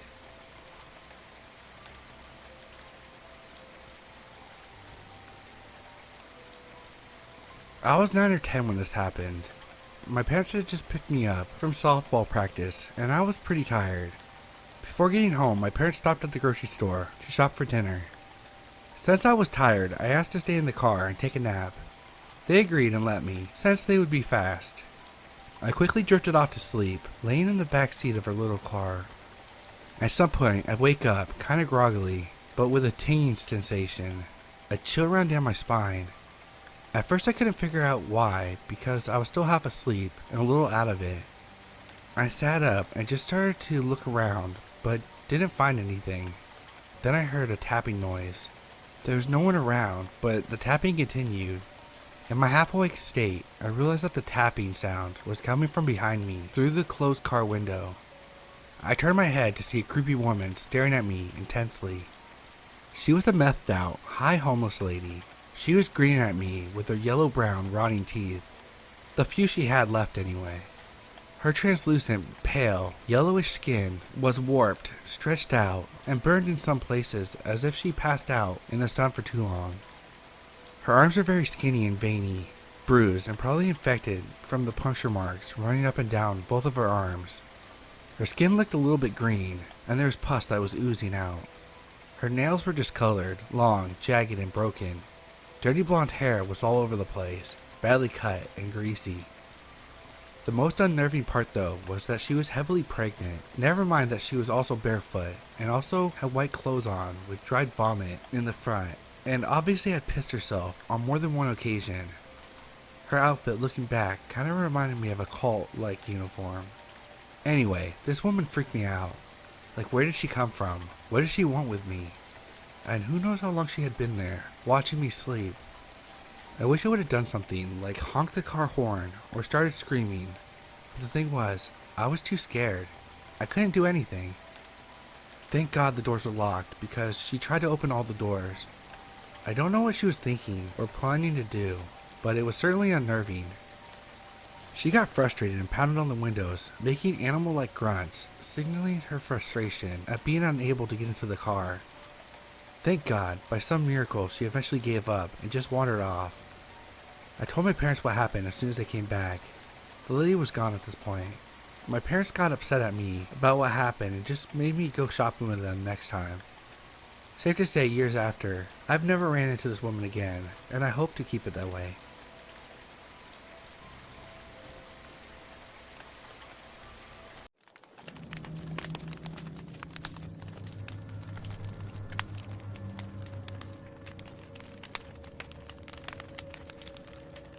So this happened back when I was 17. I can't remember exactly why I was walking down the street, but it was a rather dangerous street in the city, and pretty late at night.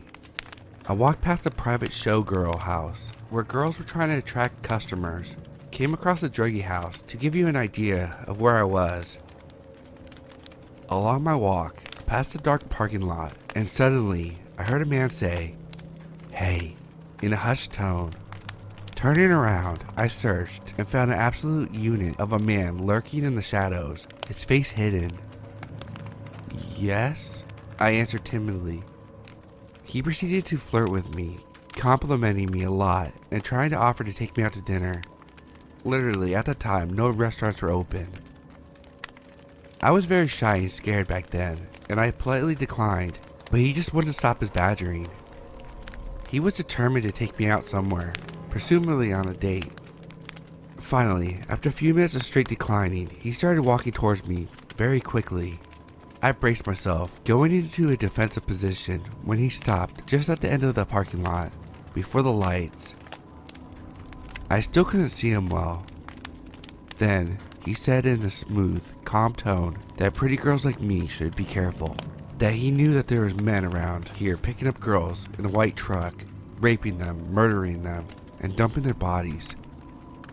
Fully freaked out, alarms blaring in my head, I started to walk backwards, away from the creep. That's when I saw what I always will remember. He walked over to a car in a dark part of the lot that I hadn't noticed, opened the car door and got into the white truck. I turned around and sprinted away, hearing him rev his engine and tear out of the parking lot. Thankfully I lost him, cutting through other areas and sprinting like a madman. But Jesus Christ, I'll never forget that absolutely terrifying man.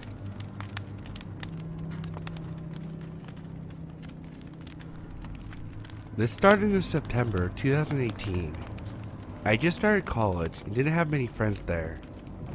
The only person I spoke to was my ex-boyfriend. He introduced me to this woman, Kat, who was 27. Despite our age difference, we got along pretty well. Then my ex-boyfriend dropped out of college and I started to talk to Kate more and more, and we became pretty good friends. I would stay at hers. We'd get high and watch TV. Pretty fun, right? Then it got weird. She wanted me to stay at hers 2 or more times a week, often ringing me every other day, and even phoning me 13 times in the space of a few weeks asking me to go over. She then moved out of the city and moved to Manchester to go to uni. She asked me to stay at hers just after my birthday for 2 weeks. This was the longest I had ever been without my family, but I went anyway. Most of it was good, except for the time I got kicked out so she could work. She was a sex worker. She also gave me a necklace that said something about me being her daughter. About 2 weeks after, I go back to the city and she called me again. She told me that she had 2 psychotic breakdowns and that she could barely remember anything that happened over the last 3 days. She said she had been retained in a hospital and she tried to kill her best friend. She also made it a point to say that she was okay until I left, basically trying to blame me for her breakdown. Any rational person would have cut the shit off right then and there, but I guess I'm too nice. I didn't want to tell my friends or my ex-boyfriends what she's done. I just kept it to myself, carried on as normal, until she said something about my boyfriend that changed everything. My boyfriend and I were talking about moving out of my city when we go to university, and he told Kat and his friends this at college. She then said, "You're still in my Kimmy." That was the final straw. I told my boyfriend what she had done, and he obviously wanted me to stop associating with her. She then sent me messages asking me to meet her after college, making it a point to say, just the 2 of us. This is obviously terrifying, and I blocked her on social media and her phone number. She then gets another 17-year-old on my boyfriend's college course to ask why we have been bullying her. It was incredibly pathetic, and I was left wondering who else she would include. After this, she left me a long string of messages saying that I was not to tell anyone anything she told me, as I should respect her privacy. I left it on read. So Kat, let's not meet again.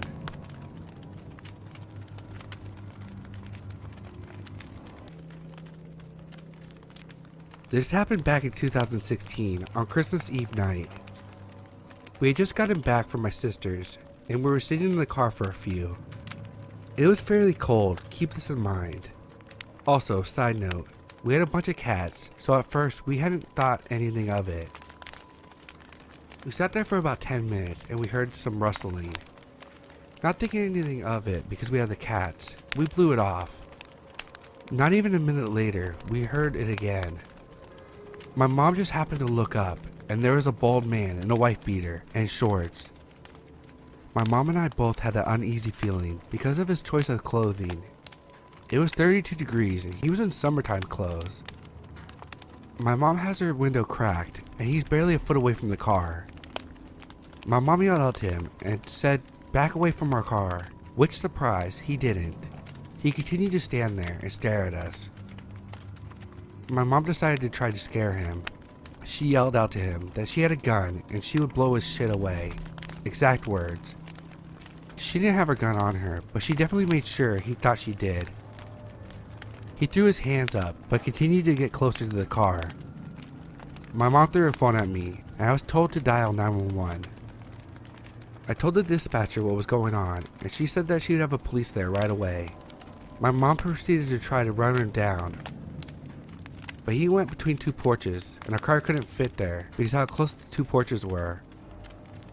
Finally, about a half fucking hour later, the cops showed up and took our statement. The station was literally down the road from us, and if he had actually tried something, I felt that it would have been way too late. So I was pissed off that it took so long for the cops to show up. The cops stayed and looked everywhere but couldn't find him. My mom and I didn't sleep that night, or finishing opening up presents, because of the fear that he would come back.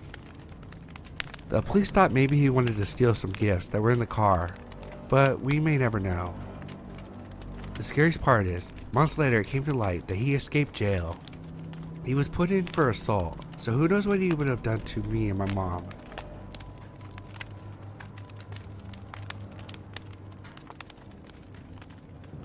This happened a few years ago while I was still in my hometown. I was going for a late night walk in the early AM, which was fairly common, and I always felt relatively safe and street smart to avoid bad situations. My walk would often take me all over town, though my favorite was a park we had down by the river, although it was known for a hangout spot for weirdos and druggies so late.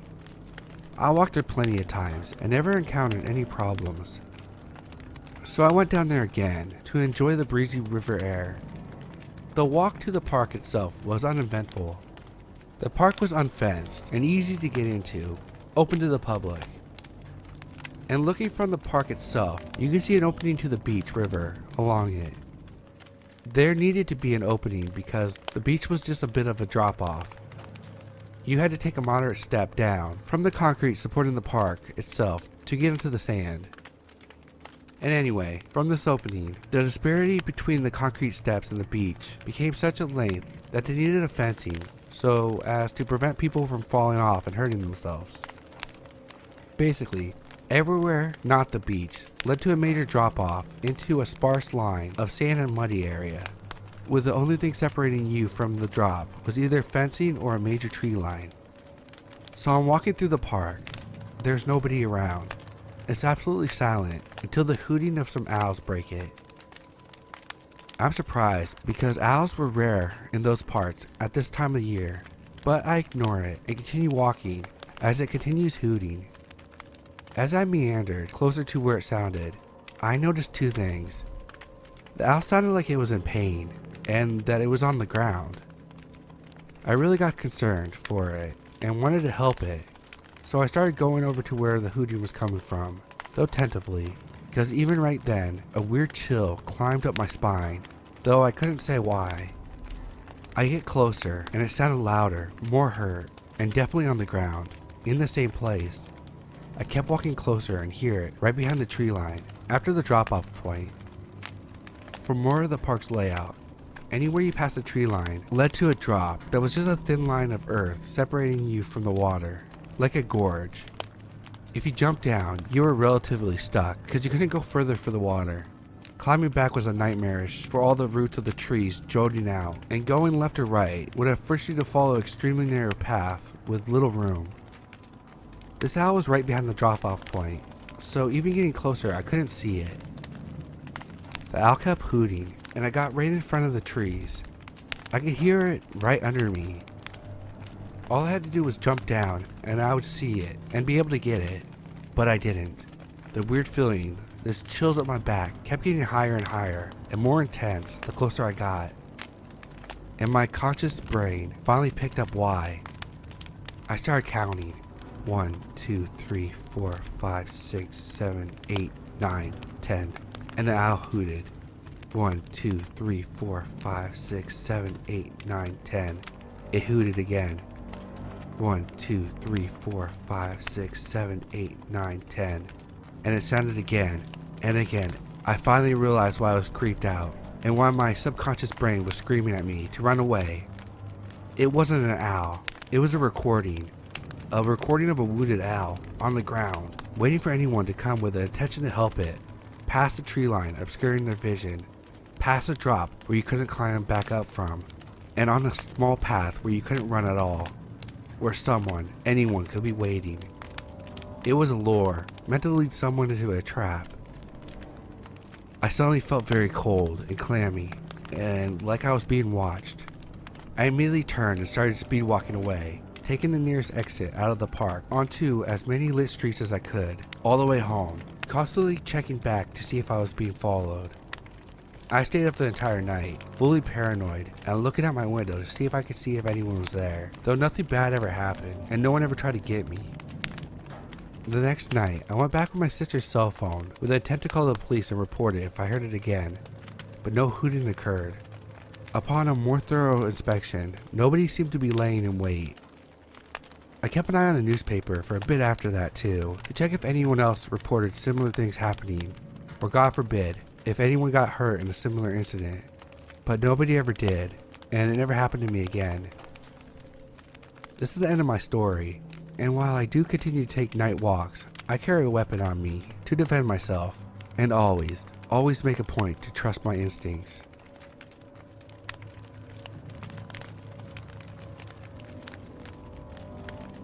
One night, about 4 years ago, as a 17 or 18-year-old female, I was making an hour drive home down a long straight stretch of highway, coming from visiting my boyfriend at college. I think we saw a concert or something, because it was very late by the time I started to go home, and I was very tired. Realizing that if I didn't stop to get some type of energy drink, I would fall asleep at the wheel, I decided to exit for the closest gas station. Don't really know why I didn't drive straight through, looking back, but I digress. I walk into a 24-hour gas station, and upon entering, I notice two men, the cashier behind the counter, and a man sitting at a lunch table across the entrance from the other. They're talking to each other as well, but stop abruptly when I enter. I have to walk past the two of them. This was my red flag number one, but I needed a drink for the almost 45-minute drive I had left, so I tried my best to seem unfazed, and I went to the Rockstar fridge to see what I wanted. I turned to look at another fridge when I noticed out of the corner of my eye the man at the table had gotten up and started shopping around the small store too. They also resumed talking in what I now realized was a foreign language. I grabbed an energy drink and quickly walked down to pay because the full realization of panic that I'm quite vulnerable here, and these two rather tall and large men at 2 a.m. talking about something I didn't know set all the way in. I set my drink on the counter. Luckily, I thought to get out the $5 in hand before I got out of my car. The cashier didn't scan it right away and typed on his computer. He said hello and asked me questions. How's your night going? Where are you headed to? By the second question, I truly don't remember if I answered or nodded, because just before the next thing he said, I feel the man, now right behind me, grab a random bag off the shelf and get behind me to pay. The next thing the cashier says still shakes me when I think about it. Not because of the words themselves, "You look beautiful tonight," but because how he said it. I could tell he looked directly at the man standing behind me. In that moment, flight mode kicked in, and I grabbed the drink I went through all this for, and proceeded to throw the $5 on the counter and dash out the door to my car. Pulling away and looking in the rearview mirror, to my horror, I see both men running out the door and stopping to watch me pull away. I think about it all the time, and whether or not I overreacted. Maybe the men just ran out after me to figure out what the hell I was running for, or why I didn't get my change. Maybe I got the luckiest I've ever been in my life and escaped being killed or worse. I didn't tell anyone for a while because I was so embarrassed for how stupid it was that I got myself in that situation. I now realize that it's kind of a effed up mentality, and I should have reported it, or something. Anybody can happen upon unfortunate situations, but it's about your actions in the moment, not worrying about how it looks, or being polite or whatever. It's about what you do to survive.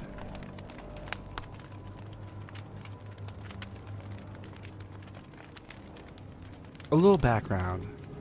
I've always been a smart kid, never afraid to ask why, until I finally got an answer. One day I heard the phrase Amber Alert and asked my mother. She explained to me what it meant as well as the origin of the name. We didn't have much money growing up, and we were on WIC for a time. It was even more restrictive then than it is now, so I'd frequently have to run to the back of the store to swap out for the correct item and not hold up the line. I was also very independent, and I had a watch so my mother could tell me, meet me at the milk in 10 minutes, and I could go browse the books section as I was easily bored. Due to an incident at the museum years back, my parents instructed me that if I ever got separated from them, to seek out an employee and tell them my parents' names, which I needed to do a few times. These things happened back when I was around 7 to 10 years old in the 90s, on more than one occasion. Here's my most vivid memory. I'd saved enough money to buy a toy and was given permission to go pick one out. Lego was too expensive, but I wanted to look at them anyway. I was checking the prices just in case when I hear a voice. It's not my mom or brother, so I ignored it. I hear it again and turn around to look. It's an older person. Now, a lot of adults look old to children, but I placed her as older than my mom, at least 40, if not 50. She asked me if I was lost. I told her no, and that I knew where my mom was, and I was just looking. Okay then, she replies and grabs my arm, starting to drag me with her. I didn't exactly go to the nicest school, and had been involved in several fights as early as kindergarten. I was later diagnosed with both mood disorder and PTSD, which helped explain my school problems, as well as demonstrate how little help I received. My parents always said to me after each call from the principal that I shouldn't default to violence as we were pacifists, which I tried to keep in mind, but my temper still got the best of me. I tell her to let me go. She doesn't listen. I start trying to tug free and begin yelling that I'm not going to go with her and she needs to let me go. She still doesn't let me go. So I start hitting her with my hand and arm, kicking, and beginning to scream for help. A few people walk over and ask what's going on. I quickly explain and she finally lets me go. She then claims that she was just helping me as I was lost, and I am then scolded by bystanders for being disrespectful, because clearly this old woman was just lonely and meant no harm. I'm then allowed to leave and run to my mom. I'm more confused than upset at this point, and tell her what happened. My mom tells me that I went violent and that was wrong, and she didn't seem convinced that I was telling the full truth, as I tended to exaggerate back then, and she didn't believe me that I was grabbed. I don't remember if I had bruises or not. Walmart seems to attract real pieces of work, because I found myself in more than a few similar situations over the years, by both genders, and of many ages.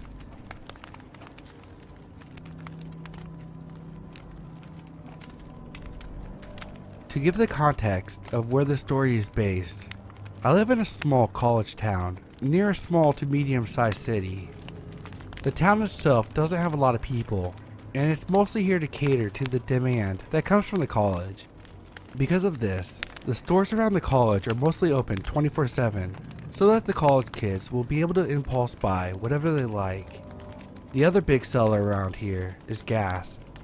Of course, gas can be bought in the city, but being in a town that is often gone through in order to get to the city, a lot of places will try to keep the prices of gas slightly lower than any of the gas stations in the city.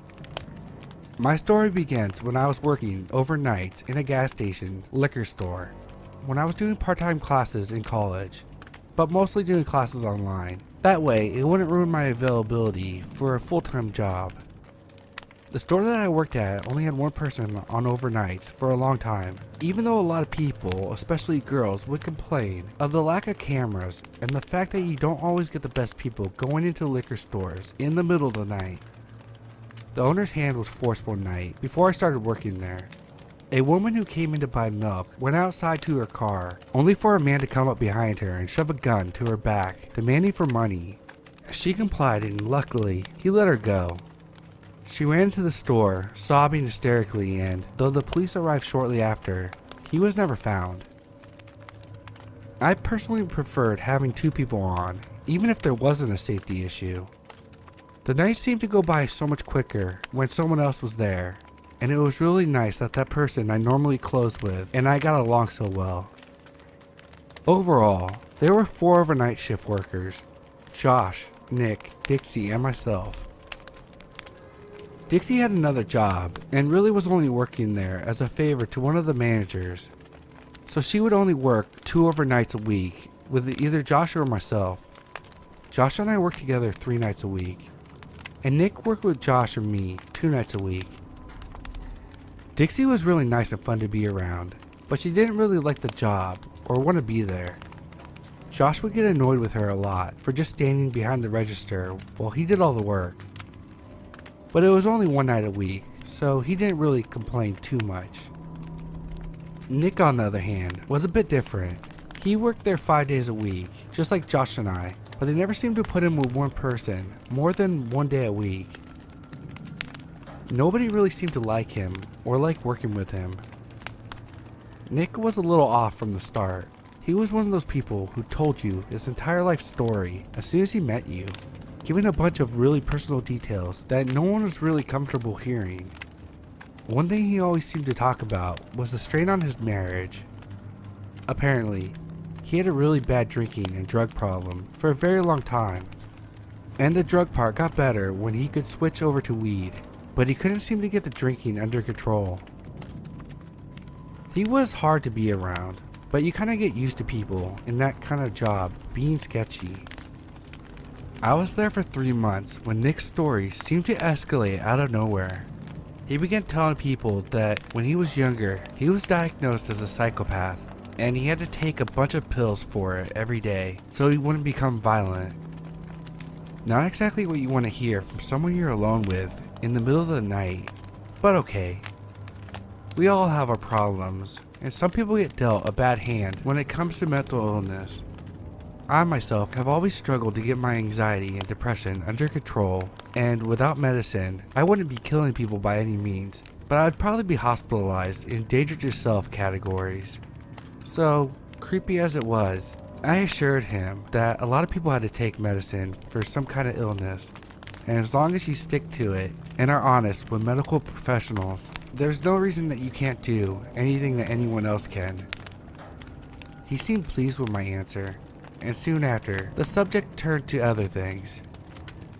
He was especially cheery and nice to me after that for the next week or so, letting me know daily that he was taking his medicine and felt like things were going well with him. I always answered enthusiastically, but I'm pretty sure everyone, especially Josh, was aware of how much I wish he would just stop talking about it and would leave me alone.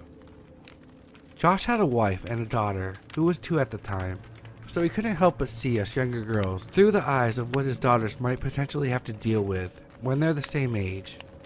He seemed to go out of his way to end my conversations with Nick rather quickly, which I was grateful for, and didn't really try to pretend that he liked Nick. It wasn't long before Nick started conversations with me, going into details about why he was diagnosed instead of how his medicine was working, which I won't get into here because a lot of it was very violent and sexual. I told him repeatedly that I didn't want to know about that, to which he would act like he understood and change the subject, only for him to circle back to it about an hour later. When I confided to Dixie about it, she told me that she was going to take care of it and told her friend, which was the manager who had asked her to work there. The manager couldn't really do much, since I seemed to be the only one that he would talk to about these things, and told me to come to her again if he ever made me feel uncomfortable. It was starting to get increasingly tense for everyone working with him after he was talked to by the manager, and soon enough 2 other women who worked with him on the night shift reported comments he had made to them. I was questioned, in which I agreed that all the statements made by the women were similar things that he had said to me. Nick was given a final warning and a write-up. The next couple of times I saw him, he would go on rants about the people there, that they were only reporting him because they didn't like him. I assumed he didn't know that I had been questioned too, and neither Josh or I had any intention to tell him. He got so angry at one point that he was practically in tears, saying how lucky these bitches were that he was on his meds, and what he would do to them if he wasn't. Luckily, it was about that point that his shift ended, and pretty much soon after he clocked out.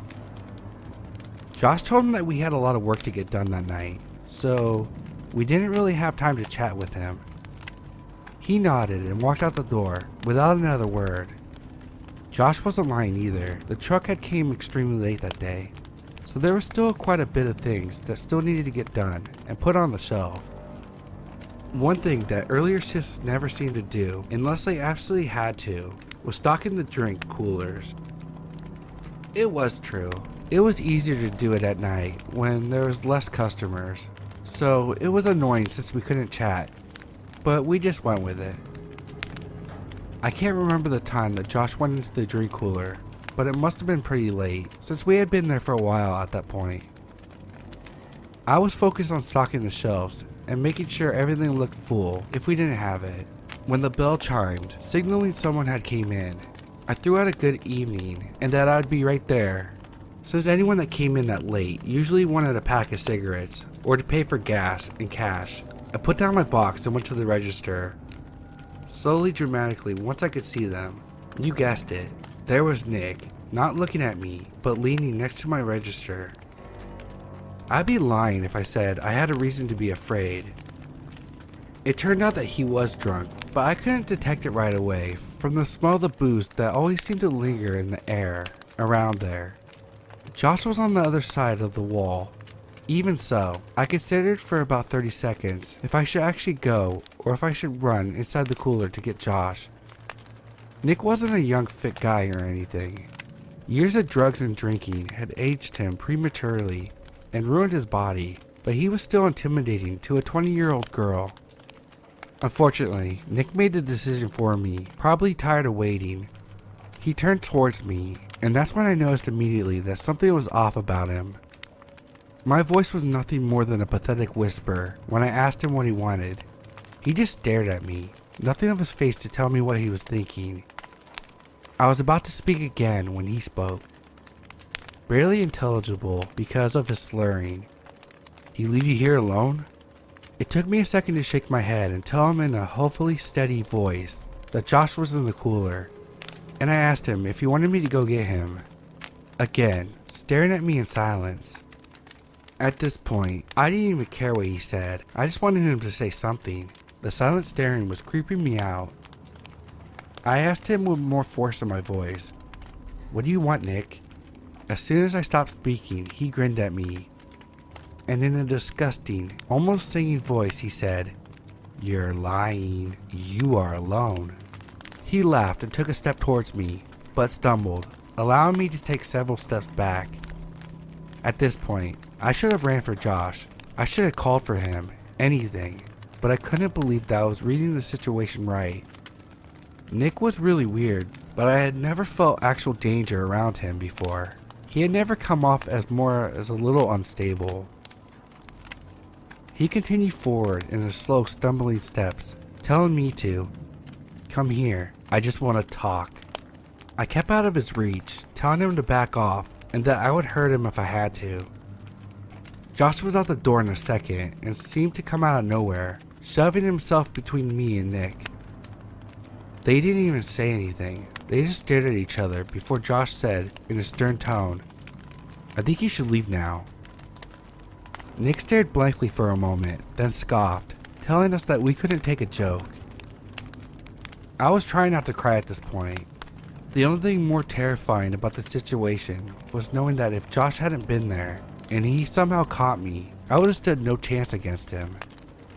Josh left me standing with my back against the wall, corralling Nick to the door, completely unexpected on both of our parts. Nick turned and took a swing at Josh. Luckily, either because he was drunk or really uncoordinated, he missed Josh's face. Josh grabbed the back of his coat and brought him down as he smashed his knee into Nick's stomach and chest area. He used this opportunity of his sputtering to drag him out the door and throw him out, locking it. Josh had just turned to me to tell me to call the cops when we heard the sickening crack from behind him. We both jumped and looked at the door, only to find this big circle of glass. It's hard to explain, But if you've ever seen a movie of one, or an actual car wreck, when something hits the windshield, but not hard enough to break through, and it turns white all around the point of impact, that's what the door looked like. Josh didn't have to tell me what to do this time. I ran to the register and grabbed my phone, going to the furthest corner away from the front door, and huddled on the floor. I didn't even notice at the time, but Josh told me later, when he turned to see the glass, that was the first time he noticed that Nick had a hunting knife in his other hand. The fact that he tried to punch Josh instead of stabbing him is a mystery and a miracle. I was sobbing when the operator picked up the phone. I don't even know if she understood me, but between my distress and the sounds of Josh and Nick yelling at each other in the background, with loud smashes of Nick hitting the door, she got the urgency of the situation. She asked me where I was, and luckily, she knew the address, because just as I got up to look at the register to see what the address was, the glass smashed. I dropped back down onto the floor, and she told me that officers were already on their way, and to do whatever I could to get away or hide, even if I had to leave Josh. The hole wasn't big enough for him to get through, and he had made the hole by grabbing an ashtray from the outside and throwing it at the part of the window that he had repeatedly been punching, causing it to break through. He didn't make it to break through though. From that hole, he could reach inside and unlock the door. According to Josh, he walked to the door and put his mouth against the hole that he had just formed and said something that I'm sobbing right now, even thinking about. In a horrible, sing-song voice that he used the first time I talked to him that night, he said in a happy tone, "They're never gonna find you two." Needless to say, as tough as he was acting, Josh was shitting bricks as much as I was. He was older than Nick, in his mid-30s, but he was a beanpole and wasn't exactly known for his fighting skills. Even so, as soon as Nick unlocked and started opening the door, Josh slammed his body into it, knocking Nick backwards from the impact. Josh yelled for me to run, and even though my legs felt like they would give in at any moment, I ran right behind him to the receiving doors in the back of the store. Nick was cursing and yelling for us as the door jingle went off. Josh slammed into the back door, cursing in pain, as he realized it wouldn't open. We found out later that Nick had pushed the dumpster in front of the back door, locking the wheels before he came in. We seemed to both realize when that happened that he was actually planning to kill us. Nick rounded the corner, still doing his awkward stumbling walk, though faster now. It at least gave me enough time to slam the receiving door shut and lock it. I was sitting in front of it, Josh bringing over anything he could find to barricade the door shut. When Nick reached the door, he must have heard me crying, because he kept calling out my name, telling me I wasn't who he wanted, and that he would make sure I died before I even felt the pain, if I opened the door for him. He started stabbing the door, screaming at me to open it. I screamed and moved when he stabbed it the first time, but Josh and I both moved immediately to hold and shut the door again. I remember Josh and I making eye contact. We were both crying, and I wanted so badly to say something to comfort him, but I couldn't think of anything to say. I had dropped my phone when I ran to hold the door shut, and neither of us could move to get it. So we had no idea how long until the police would get there, and the door was made out of wood, so it wouldn't last for long against his body slams, and offered no protection if his knife went into one of our hands. All I could think about is that I was gonna die here, that my dog would never know why I didn't come home, that I would never get my degree, and never have enough money to actually start enjoying life, that all my plans that I had made would never happen. It suddenly went silent. There was no police car sirens, no yelling, nothing. It was as if Nick just vanished. Josh and I looked at each other, not even daring to breathe, just listening for signs of life on the other side of the door. We both slammed to the ground when a gunshot went off, then twice, then a third time. There was more silence. Then a voice rang out, asking if anyone was here. We weren't sure if we should say anything. Then the voice continued with his name, and that he was an off-duty EMT who had been listening to the scanner. Josh got up and pushed the things to the side that were blocking the door. He opened it just enough to put his head out. and then it seemed like all his breath just left him. He opened the door and went out into the store, relief all over him. I ran to grab my phone, seeing that the call was disconnected or the dispatcher had hung up. When I went out into the store, where Josh and a rescuer were, he was in the middle of explaining how the police over the scanner were sending a bunch of cars, but that they were pretty far away, and that he had a horrible feeling that they weren't going to get there in time, when the dispatcher was telling them what they would find when they got there. He didn't want either of us to go outside until the police got there. Though Nick had been shot in the shoulder, he still had a knife when he took off. The EMT said that he was going to run after him, but with the state that the store was in, he was scared that someone was in here that could be dying or hurt. The next 20 minutes were a blur. Josh and I sitting on the floor, hugging each other, when the police got there. The EMT had called dispatch and told them of the new situation, and most of the cars that were coming to our location were diverted to looking for Nick. It was soon after that Josh got to use his phone to call his wife, and she came right over, only bringing their daughter because he begged her to. He seemed to completely break down when he held his daughter and hugged his wife. I had an extremely similar reaction when I finally got home and came in to see my dog's body wiggling excitedly, proudly displaying his flamingo toy for me to have as a welcome home gift. Nick was found 2 weeks later in an old RV in the woods that he had been using to do his drinking and do drugs so that his wife wouldn't catch him. Apparently, the reason why he had came after us was because he thought that the reason that Josh wanted him to leave so quickly was so that he could call the owner, and the complaint would have got him fired. Unknown to us, his wife had kicked him out 4 days earlier and was in the process of getting a restraining order against him over threatening texts and phone calls she had been getting. He stated that his job was all that he had left and Josh needed to be punished for trying to take it away from him. He said that I wasn't the target and that he didn't want to have to kill me, but that he knew that he had a much better chance of killing Josh with me there than Dixie, since Josh would be more likely to face him to protect me. Neither Josh or I called the owner or even a manager over his comments that night, though we probably should have. It was disturbing what he was saying in hindsight, but we were used to him being a creep and saying really horrible things at that point, that it didn't even register to us that he could be serious about trying to hurt someone. I had known him for 3 months, and Josh knew him for about 6, and he had never done anything violent towards anyone. Everyone just thought it was all talk. The reason why I'm writing this story now, other than other stories on the sub inspiring me, is that I got a call 2 weeks ago notifying me that as long as there were no setbacks to his health status, Nick is set to be released on June 8th of this year. When I called Josh, he said he received the same news the day before. Neither Josh or I work there anymore, and Josh has since moved to a town on the other side of the city, and I have switched to going to college completely online and am in a new place renting a room with a mate. I don't think he'll come after either of us. I don't think he could blame us for what happened. I read so many stories after the fact. Everyone seems so prepared for what they'll do if they ever see the person again. I don't think I'd be any more prepared to face him this time than I was back then. I've had pretty intense nightmares ever since that day. And ever since I got that call that he might be released, when I close my eyes, I can hear that one sentence louder and clearer than I had ever heard it since he actually said it. They're never gonna find you too.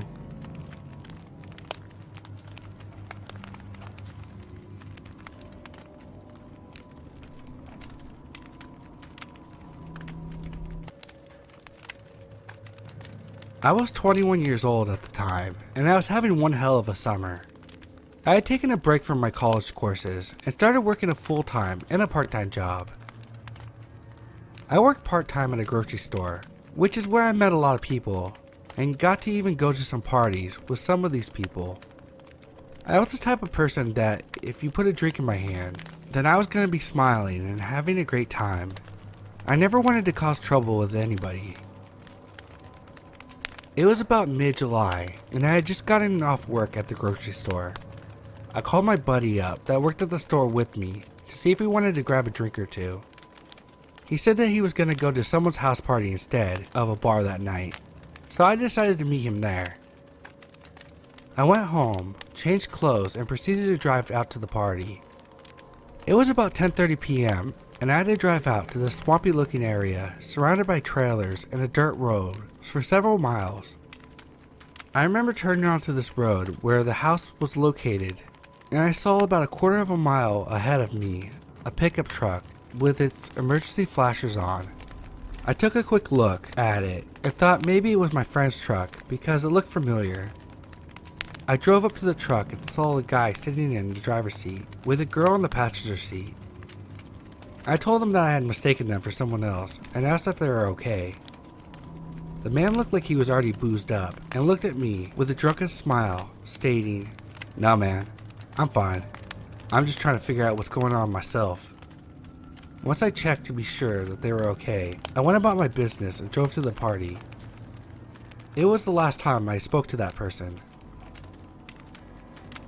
I arrived to the party shortly thereafter, and looking back at it now, I wish I had never got out of my truck and set foot on that property. There were people standing around chatting in the front yard, while another guy kept yelling back at someone in the trailer.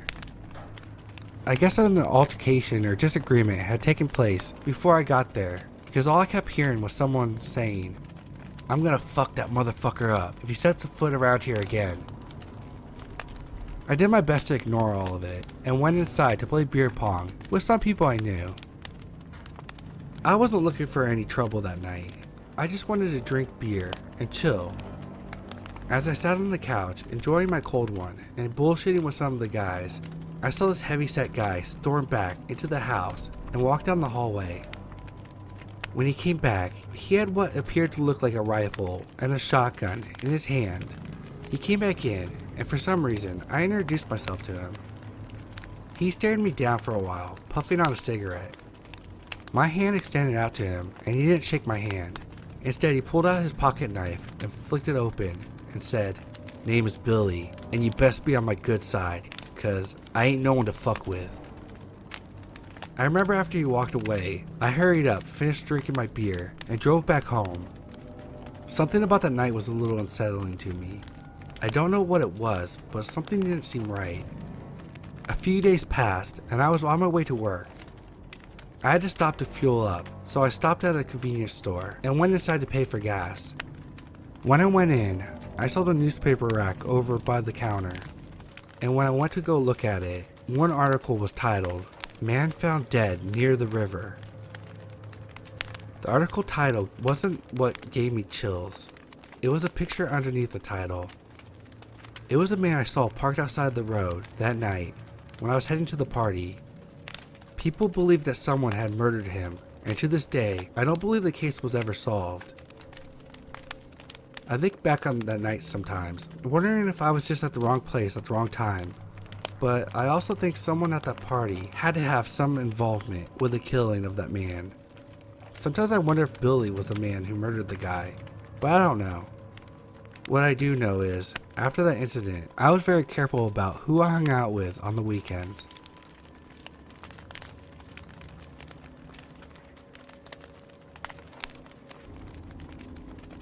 This was 5 or 6 years ago. After meeting with a couple of my friends who were stationed at a nearby bar, my friend Robin and I decided to end girls' night early, at 1 a.m. I'm horrible with street names, so bear with me. We went to Rocket Bar, so you can know that it was near there. We got into the car and started pulling out.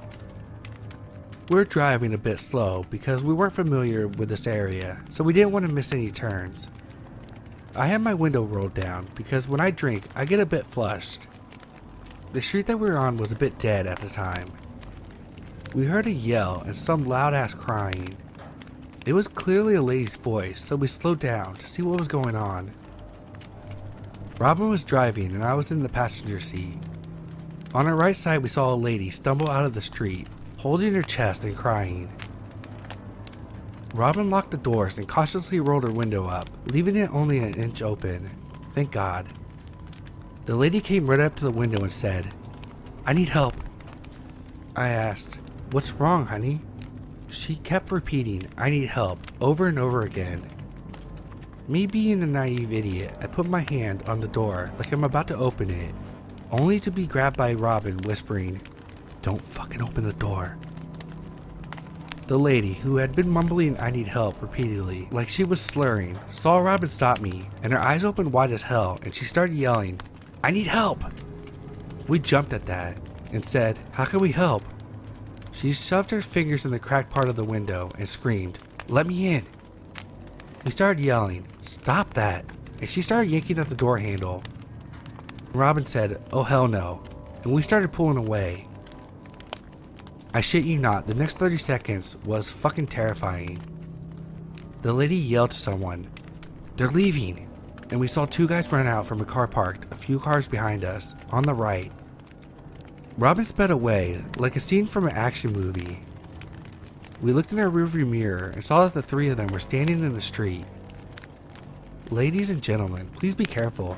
I can't imagine what would have happened to my dumbass if it weren't for my friend. I know it's in some of us to want to help, but there's a lot of evil people out there who disguise themselves to be in harm. Be aware of your surroundings and always lock your doors.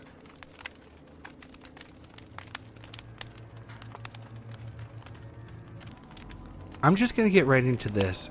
I am now 27, and this happened when I was about 11. I lived in a pretty large city right next to City Park, and in not such a great part of town. Lots of homeless people drinking in the park after dark, and lots of drugs and gang members were everywhere. But as a kid I didn't know better. However, my mother should have. She let me go out after dark. I would walk around town all the time. Plus I had a habit that every day I would walk about 4 or 5 blocks to the gas station called the CGS to get a big fountain drink. While my friend had came home with me on the bus that day, it was a public bus. So we get out, run inside and ask my mom for a few dollars for some soda, and she obliged. We spent the walk down to the gas station listening to music on a crappy CD player and goofing off. On the way, we noticed a group of homeless men sitting in a gazebo near the sidewalk that we were headed up. They were drinking at the time and looking at us strangely, so naturally it gave us the creeps. We crossed the street and didn't think any more of it. We got our delicious fizzy drinks, made some jokes about the sign that said, "No shirts, no shoes, no service," and headed home. On the way back, we stayed on the sidewalk that didn't have the gazebo. We were about 3 blocks from our home, when my friend poked me and said, "Hey, that guy's following us."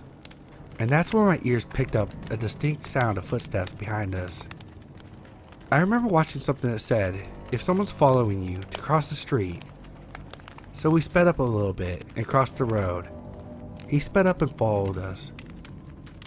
We were on hiding alert now, so we sped up again. We were pretty much speed walking at this point, and we crossed again. Halfway through the road, we heard him yell, "Hey, hold up." We didn't listen, we just kept going, and of course he followed us. And at this point, we started to flat out run. We ran maybe a block back to my house, and he stopped following us right across the street, where he promptly veered off to the right. We were so freaking scared, to the point that we were hysterically laughing and crying in the middle of the courtyard. I think I hyperventilated or something, because I had dropped my giant 64-ounce soda and spilled it everywhere, then promptly threw up into the puddle. Directly after, I had a few minutes to calm down, and I had this jolt of memory as to who the guy was. 2 or 3 weeks ago, I celebrated my 11th birthday, and my family had thrown a big party where they invited a couple of homeless guys to hang out and eat some barbecue with us. This was one of the men who had been invited, and his name was Sticks. We laughed the ordeal off and thought we were dumb for overreacting because, duh, we knew him. However, sometimes I think about this, and all I can wonder is why this man tried to start a conversation with a kid you don't know except from a small birthday bash. He never even talked to me at the party. All I know is I'm glad we didn't stop and talk to him at the park. To the creepy guy chasing 2 11-year-olds, let's not meet again.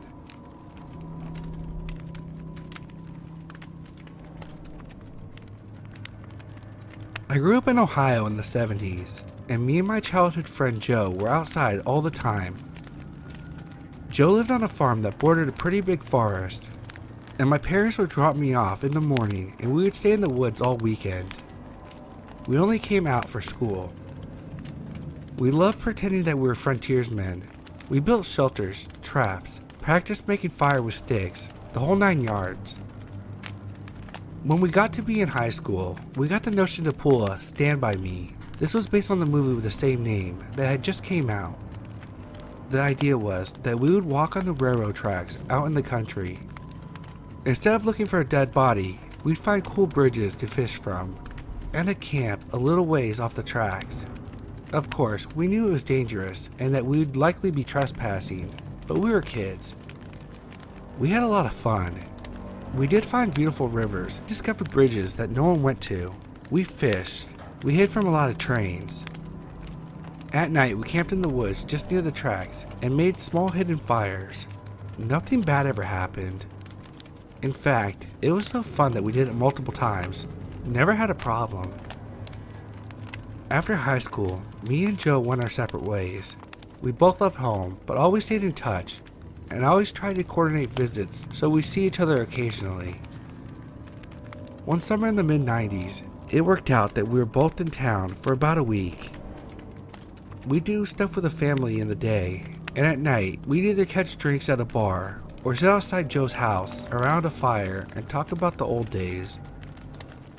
One night, Joe and I got to talking about our Stand By Me trips. Well, nostalgia and a beer are a hell of a mix, so we decided to take a day, walk the rails, camp for one night, and walk home. The day came and we started out early in the morning. We had my wife drop us off at the old spot where we used to start, right outside our hometown. She thought this was absolutely crazy and made sure to mention it. When she pulled away, Joe suggested instead of walking our usual route, we'd take the opposite direction, just to be adventurous. We knew the land well, and we had a map, so I gave it a what the hell, and we set off. The day went fine. It was fun and a little sad, but in a good way. We found a bridge and sat on the edge, smoked a joint, and moved on. We had no fishing gear, but we had brought some canned food and other stuff. Before the night started to set in, we picked a spot to camp. It was a thick forested area, trees on every side of the train tracks, so it felt like you were in a tunnel. We had brought small hammocks to sleep on, but before we set them up, we decided to do a little scouting of the perimeter. Now, this is what we used to do in the old days. We walk around the area for a little bit to make sure some dude's house wasn't just over the hill and we were actually camping in their yard. We walked around maybe 100 feet or so in the woods, up a small incline. We figured if we didn't see anything from the top of the short hill, we'd be fine. But when we get to the top, we see an old building down at the bottom, about 100 yards into the woods. It was barely visible. We pondered over what to do. We both assumed that it was a sugar shack or something, because there didn't appear to have a clear road into it. From where we were, there didn't look to be anyone in it either. All was quiet, no movement could be seen, no lights. We decided to walk a little closer just to make sure. We came down the hill very slowly, and as we neared the building we saw that it wasn't a sugar shack, it was an old church. It looked like it had been abandoned for years. It was a sagging building whose wooden planks were almost black from the years of moss and rot. A cross still stood up at the top of the place, also weathered black. None of the windows had glass, and there were no doors, just an open doorway. We got close enough to see inside.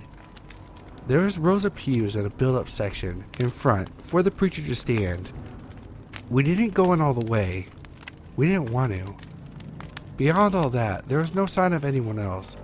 No footprints, no paths, no roads. It was an abandoned church. We left immediately and went back up the hill to our spot we had picked to camp. Having the hill between us and the church made us feel better, but we were still a little uneasy. We chalked it up to being the natural creepiness of seeing a church in the middle of the woods. Besides, at this point, it was dusk and we just decided to rig up our hammocks and go to sleep and move on at early morning.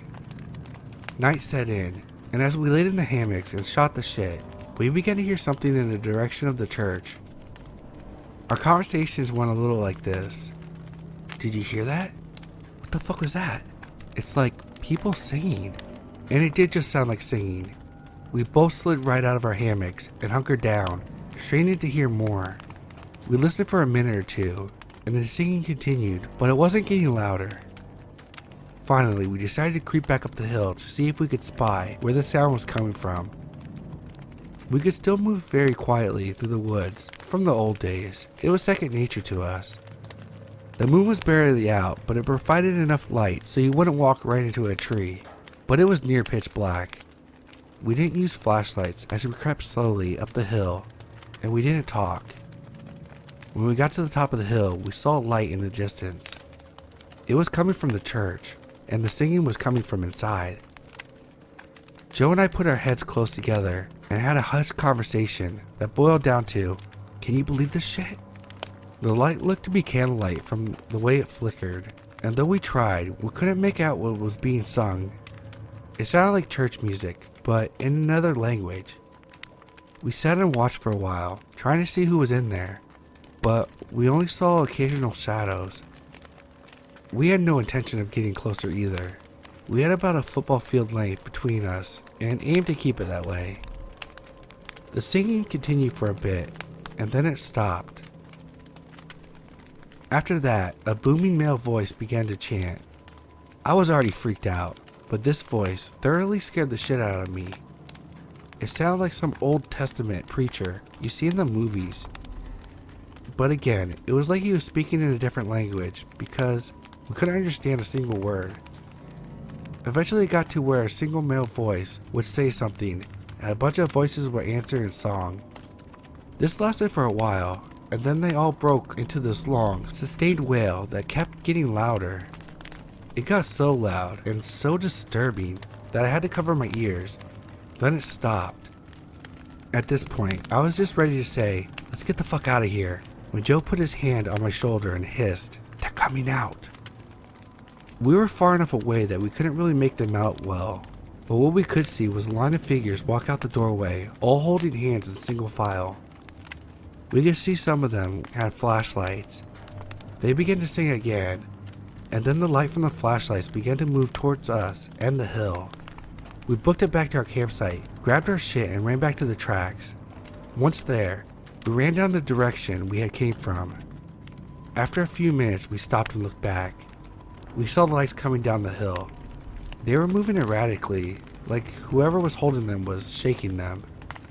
We continued to run in spurts and walk as fast as we could. We eventually stopped seeing lights and came to a road.